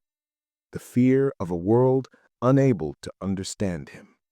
After Wardenclyffe fell silent, after the newspapers mocked him, after investors slammed their doors shut, Nikola Tesla didn't stop. He couldn't stop. Because Tesla wasn't chasing money. He wasn't chasing fame. He was chasing the future. But the painful truth, the world had already begun moving without him. By the early 1910s, the world entered a technological boom. Radio broadcasting, early aviation, electronics, industrial-scale manufacturing, new corporations rising everywhere. It should have been Tesla's era. He created half the technologies they were now selling. But something tragic happened. The world industrialized, while Tesla spiritualized. He moved deeper into ideas that were decades ahead of their time. Wireless global communication, particle beam weapons, ion-propelled aircraft, energy transmission across Earth, remote-controlled automation. Brilliant concepts, but too advanced for businessmen who now wanted practical, profitable, predictable inventions. Tesla wasn't predictable. He was volcanic. So companies turned to safer inventors, engineers with simpler ideas, men who fit into the business world. The same world that once called Tesla a prophet now saw him as impractical. Not wrong, just inconvenient. There was a time when Tesla electrified crowds at Madison Square Garden, when newspapers wrote about him weekly, when millionaires begged for a chance to meet him. But by 1915, the New York Times wrote more about Edison and Marconi than the man who made both of their technologies possible. Tesla watched from a distance as these men collected awards, funding, Nobel Prizes, and global attention. Did he complain? Never. But in private, he wrote a sentence in his notebook that breaks the heart. All that was great in the past was ridiculed, condemned, combated, only to emerge all the more powerfully. He was talking about his inventions, but also himself. This is one of the strangest tragedies in technological history. The world embraced Tesla's AC system. The world adopted wireless communication. The world chased long-distance power networks.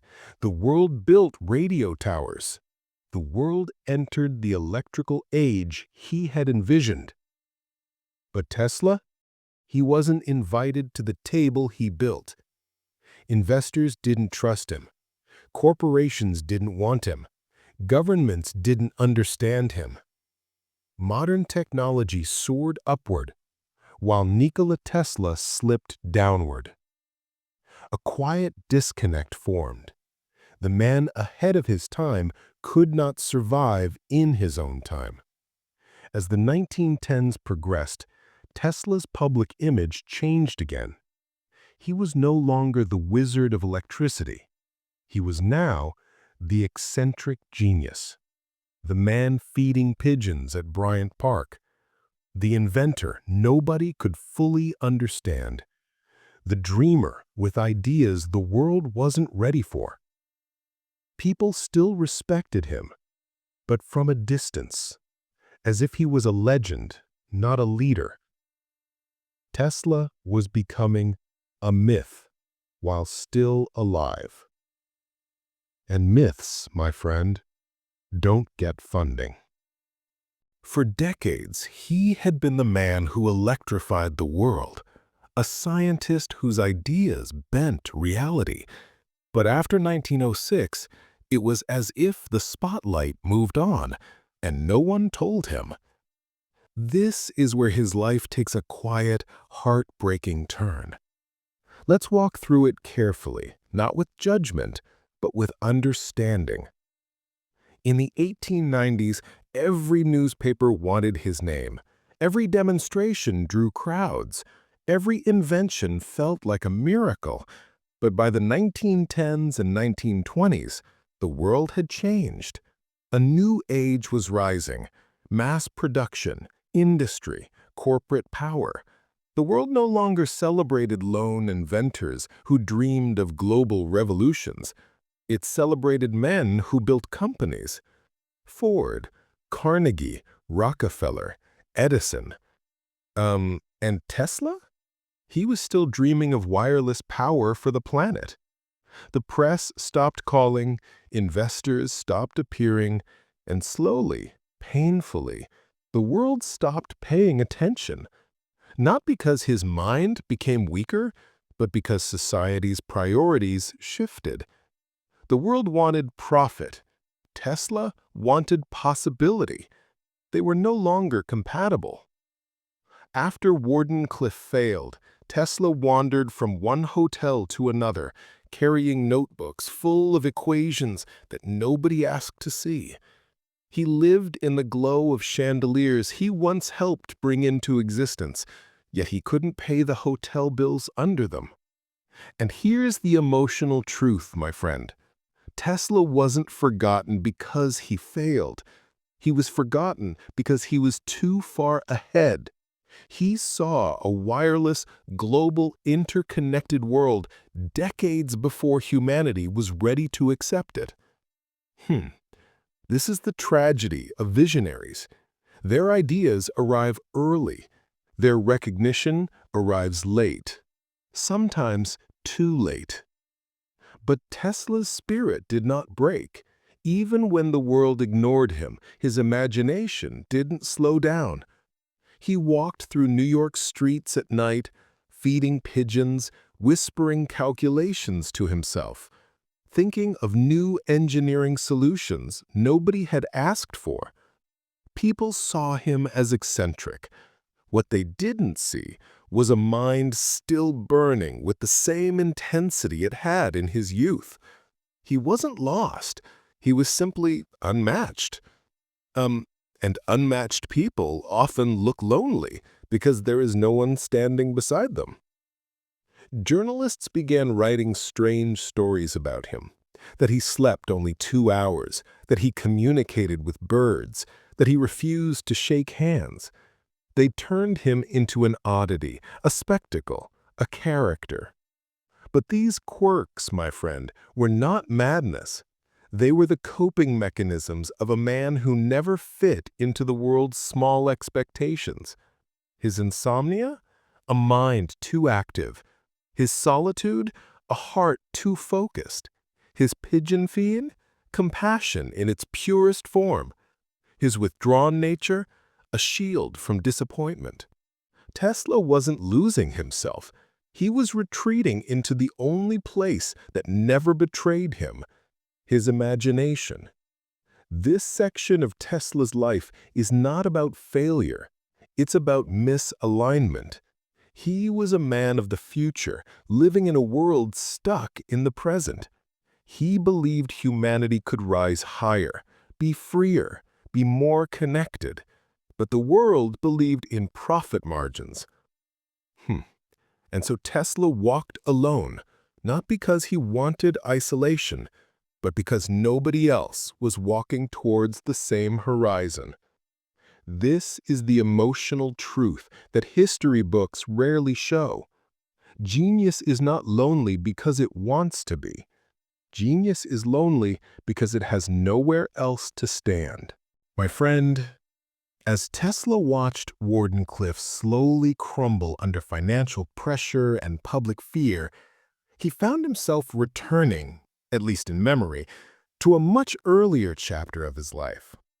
A moment when the world first began whispering that maybe Nikola Tesla was not just an inventor, but something more dangerous, something unpredictable, something the world could not quite classify. This moment began a decade before Wardenclyffe, in a small Manhattan laboratory that shook, literally, like the beginning of an earthquake. In the early 1890s, long before the wireless age, Tesla became fascinated with a strange question. Can mechanical vibration influence matter the same way electricity does?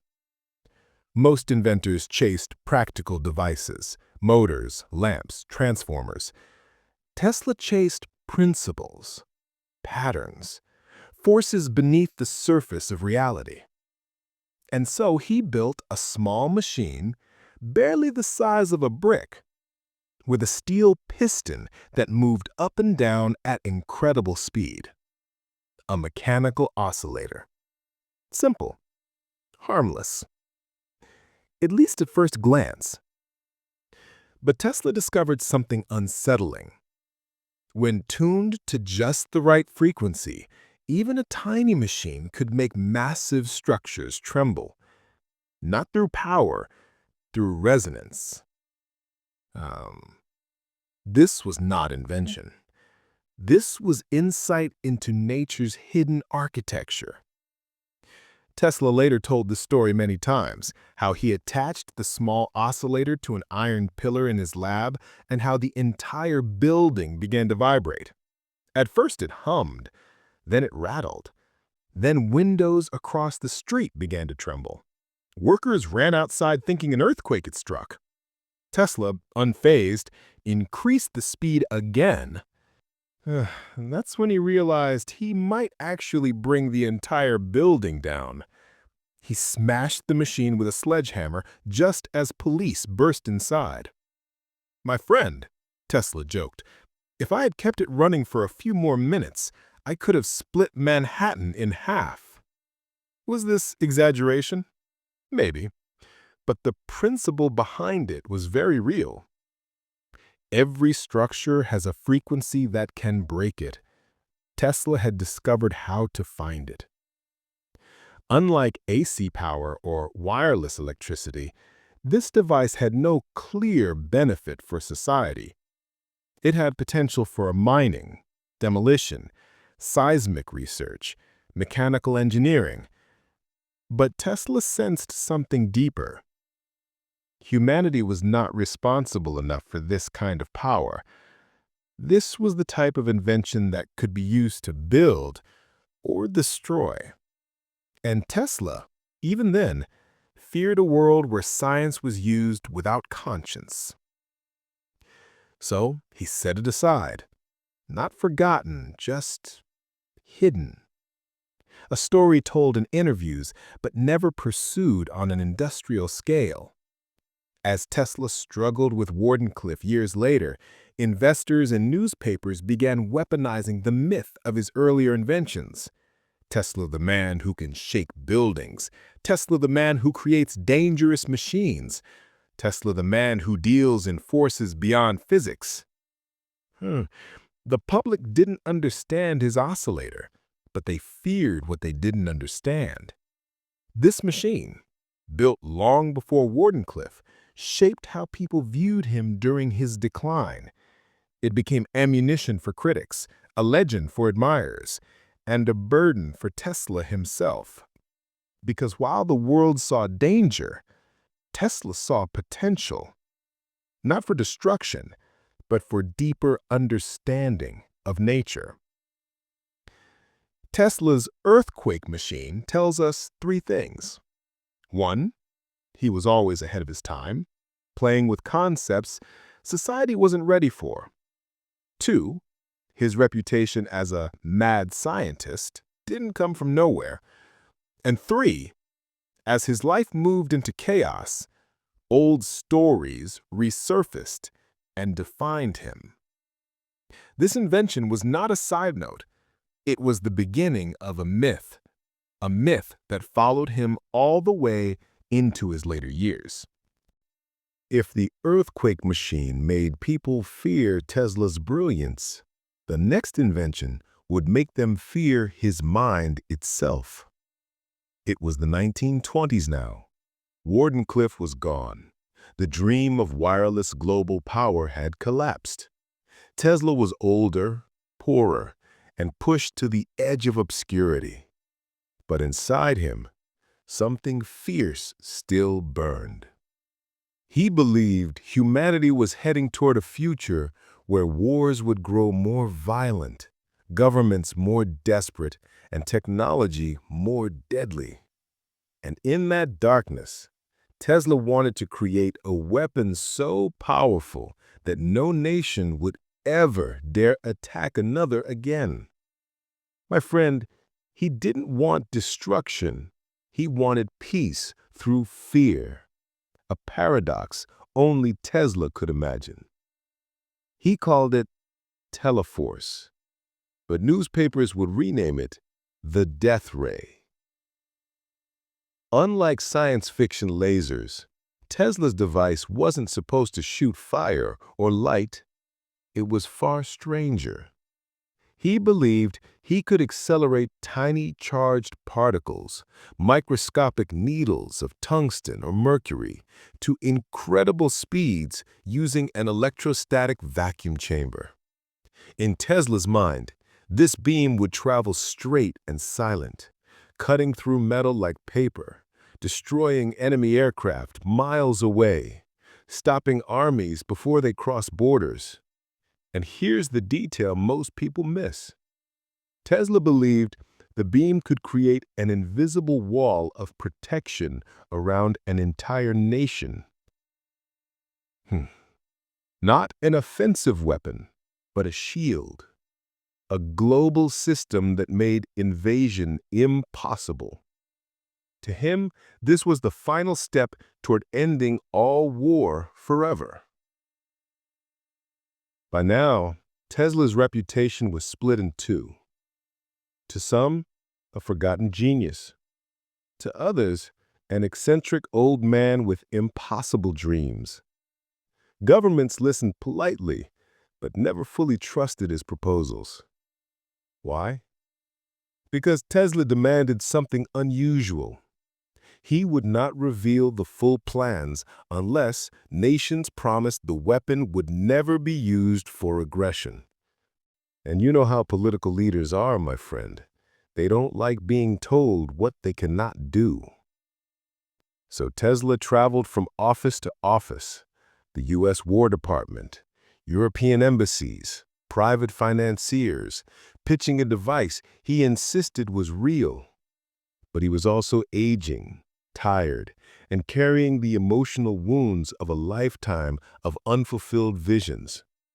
His brilliance made people curious, but his intensity made them afraid. Tesla wasn't asking for billions. He wasn't asking to build armies. He only asked for funding to create a prototype, around $2 million in today's money. Not one government agreed. To them, it was either too dangerous, or too unbelievable, or too unpredictable. But deeper than all that was a more painful truth. Tesla no longer had the credibility to convince the world that he could reshape it. This is the tragedy of genius. When he was young, he dreamed too far ahead. When he was old, he dreamed too far alone. Here's the honest historical answer. Tesla never built a full working version, but fragments of his notes, interviews, and technical drawings suggest he believed the physics was sound. Some historians argue he was exaggerating to regain fame. Others argue he genuinely saw a future nobody else could yet understand. But the most haunting part is that when Tesla died in 1943, the FBI seized many of his documents, including papers related to Teleforce. They declared publicly that the device was impossible, but privately, they kept the documents classified for decades. Make of that what you will, my friend. The death ray wasn't madness. It was a response to everything Tesla had suffered. Losing Wardenclyffe, losing investors, losing patents, losing recognition, watching the world march toward mechanized war. His dream of giving the world free energy had failed, so he tried to give the world something else. Safety, deterrence, a world too scared to fight. It was one last attempt to shape the destiny of humanity, not through invention alone, but through vision. And whether Teleforce was real or not, it became part of the legend, the myth of a man who thought on a scale the world wasn't ready for. This brings us to the next turning point in his life, the final decade, when Tesla drifted into isolation, poverty, and profound loneliness, but also produced some of the most poetic, mystical, and heartbreaking reflections ever recorded from a scientist. History is cruel in ways that numbers and textbooks never capture. One day, Nikola Tesla was the man who lit cities, tamed Niagara, defeated Edison, and reshaped the modern world. But progress has no loyalty. And fame? Fame is a guest who never stays long. By the early 1900s, after Wardenclyffe collapsed, after investors fled, after newspapers mocked his ambitions, the world quietly moved on. Not because Tesla became irrelevant, but because a new era began. The age of big corporations, big money, big laboratories. And Tesla? He was still one man with a notebook and a dream. A strange thing happened in science. Young minds, Einstein, Bohr, and Planck, were rewriting physics. Corporations like GE and Westinghouse were expanding industrial empires. Governments were pouring money into weapons, not wireless utopias. The headlines that once worshipped Tesla now belonged to other geniuses. He wasn't the center of gravity anymore. For a man whose ideas had once electrified the entire world, this shift must have felt like watching your own name fade from your childhood home. While others built wealth from systems Tesla invented, he remained terrible with money. He refused to monetize patents aggressively. He refused to compromise his ideals for profit. He refused to pursue investors who demanded control. And so, slowly, painfully, he drifted into poverty. He lived in hotels he could not afford. He piled debts he couldn't repay. He relied on the kindness of old supporters who still believed in him. It is heartbreaking, my friend, how a man who gave the world energy could not afford the light in his own room. Journalists once begged for Tesla's interviews, but now, years later, they saw him as a curiosity, a relic from an earlier technological age. They wrote about him with a tone of amusement. The eccentric genius, the forgotten wizard, the man of impossible dreams. Words that sound like praise but cut deeper than insults. Tesla, sensing this shift, withdrew even further. He walked alone at night. He fed pigeons in quiet parks. He carried notebooks filled with ideas that no company wanted and no nation understood. He became a ghost in his own lifetime, present but unseen.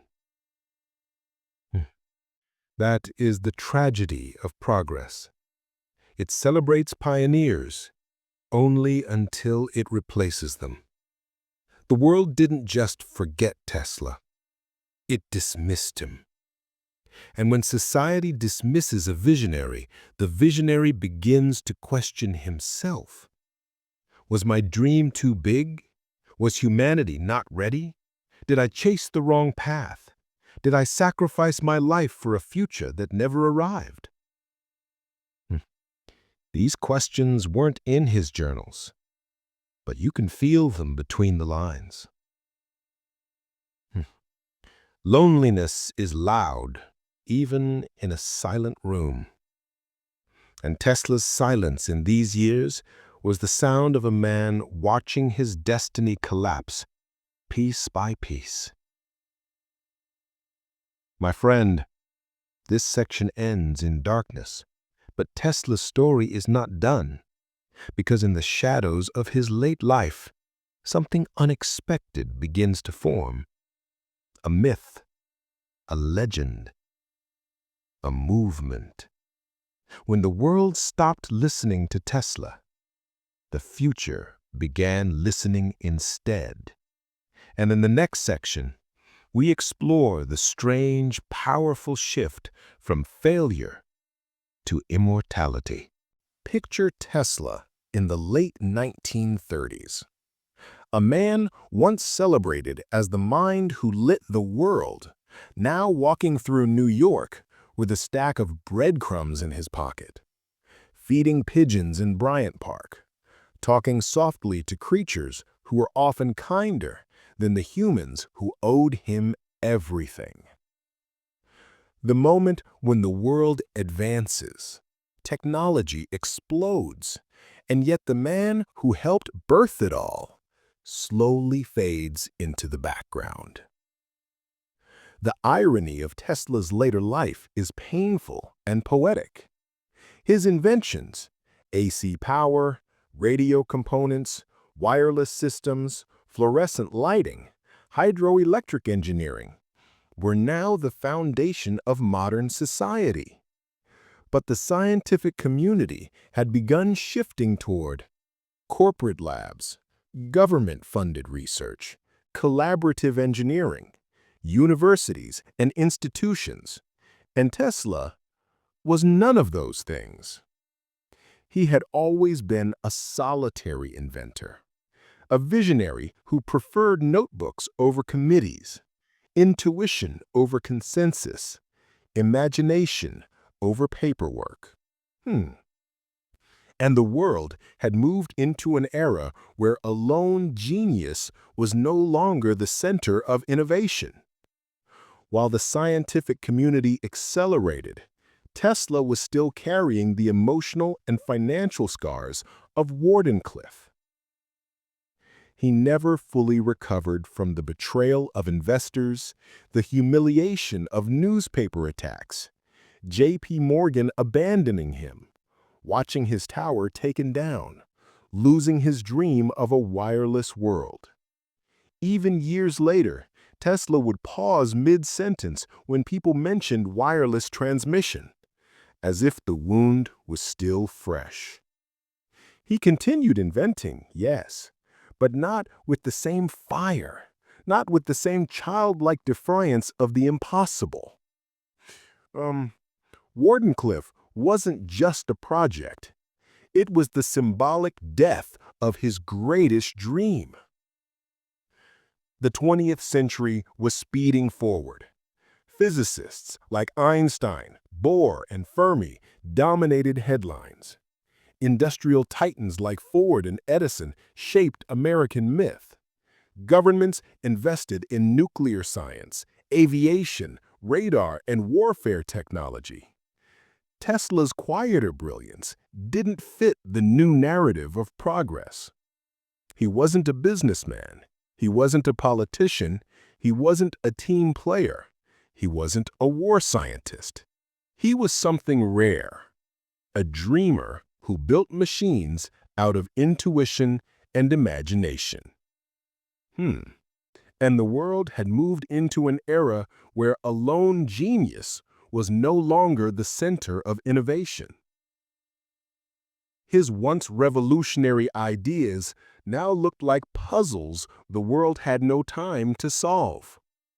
By the early 1940s, many of Tesla's old allies were gone. Westinghouse had died. Stanford White, the architect of Wardenclyffe, was gone.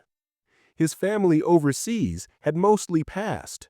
His former assistants had careers of their own. Tesla walked the city alone, living in hotel rooms, carrying notebooks filled with equations he no longer had the funds to build. He still lectured occasionally, still wrote letters, still dreamed. But the world wasn't listening. Not out of malice, but because it had changed. The scientific race was accelerating, and Tesla was running alone on a road he built, but no longer controlled. Here's the truth, my friend. Tesla never stopped imagining. He never stopped seeing the world as a web of hidden forces waiting to be unlocked. Even in his 70s, he proposed ideas decades ahead. Wireless power grids, particle beam defense systems, vertical takeoff aircraft, soil conductivity engines, remote-controlled warfare. Many dismissed him as eccentric. Some called him unstable. But future generations would realize something. Tesla wasn't wrong. He was early. Painfully early. And sometimes being early feels like being invisible. Tesla once stood at the center of the electrical world. Now he stood at the edge of it. He watched others receive awards, others receive patents, others receive recognition for discoveries built on his foundations. He didn't envy them. He didn't resent them. He simply felt unnecessary. And for a man whose entire life was fueled by purpose, that feeling was heavier than poverty.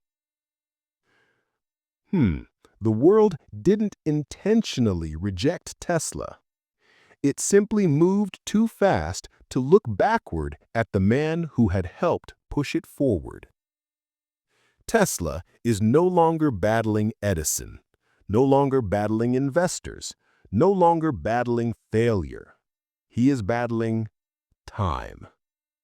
And time, my friend, is the hardest enemy any inventor can face. My friend, when a man has spent his entire life chasing lightning, the world rarely understands how he chooses to spend his final years. For Nikola Tesla, his last chapter of his life was not written in laboratories, nor in conference halls, nor in battles with Edison or Morgan. It was written in silence. A quiet, fragile silence inside a hotel room in New York City, where the greatest inventor of the modern age lived out his final days, not defeated, not bitter, but strangely peaceful. By the 1930s, Tesla was no longer the celebrated genius who electrified the world's fairs or shook Wall Street with impossible ideas. Investors moved on, new scientists rose, the world embraced radio, aviation, mass manufacturing, all built on foundations Tesla helped create but rarely received credit for. And yet, he didn't complain. He simply stepped back. Not because he lost interest in invention, but because he no longer felt the need to prove anything. For decades, he chased immortality through innovation. But now, in the quiet of his mind, he began to chase something else: inner peace. Tesla lived at the Hotel New Yorker, room 3327, a small room filled with notebooks, pigeons, and thoughts that still moved faster than the world around him. He would walk to the park each morning, feed the birds, and whisper ideas to himself, as if still negotiating with the universe. Some called him eccentric. Some called him lonely. But my friend, this was not loneliness. This was a man finally living without interruption. No businessmen demanding patents, no reporters chasing headlines, no rivals competing for credit.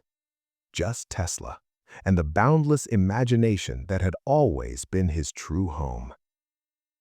Even as the world forgot him, the scientific community did not. He received medals, awards, invitations, but he rarely attended ceremonies. Why? Because by now, Tesla understood something profound. Recognition comes too late to matter to the one who created the work. He didn't invent for applause. He invented because he couldn't stop. When the Yugoslavian government honored him, his voice cracked with emotion, not because he needed validation, but because someone, somewhere, still remembered. In these last years, Tesla no longer imagined towering machines or world-shaking discoveries. He imagined a world finally awake, a world that understood energy, connection, nature, vibration, intuition, and the hidden symmetry of the universe. Perhaps his final invention was not a device, but a vision. A world where humanity used technology not to dominate, but to liberate. A world where energy was free, where war was unnecessary, where invention served the human spirit. Tesla never built this world, but he planted the idea deep inside the future. And the future is still catching up. On January 7th, 1943, in the quiet of his hotel room, Nikola Tesla drifted into his final sleep. No journalists, no crowds, no speeches. Just silence. The same silence in which his greatest ideas were born. He died with debts, yes. He died without wealth. He died without a family by his bedside. But he also died as one of the most influential minds ever to walk this earth. And though his heart stopped beating in 1943, his ideas didn't. Today, his fingerprints are on everything. AC electricity, radios, remote controls, motors, lasers, wireless communication, robotics, renewable energy, modern engineering, and even dreams of wireless power. Dreams scientists are still chasing. Tesla left this world quietly, but the world he left behind is louder because of him. And that's it for today, my friend. You were listening to Wise Alchemy. The story ends here for now, but you and I will meet again. Thank you.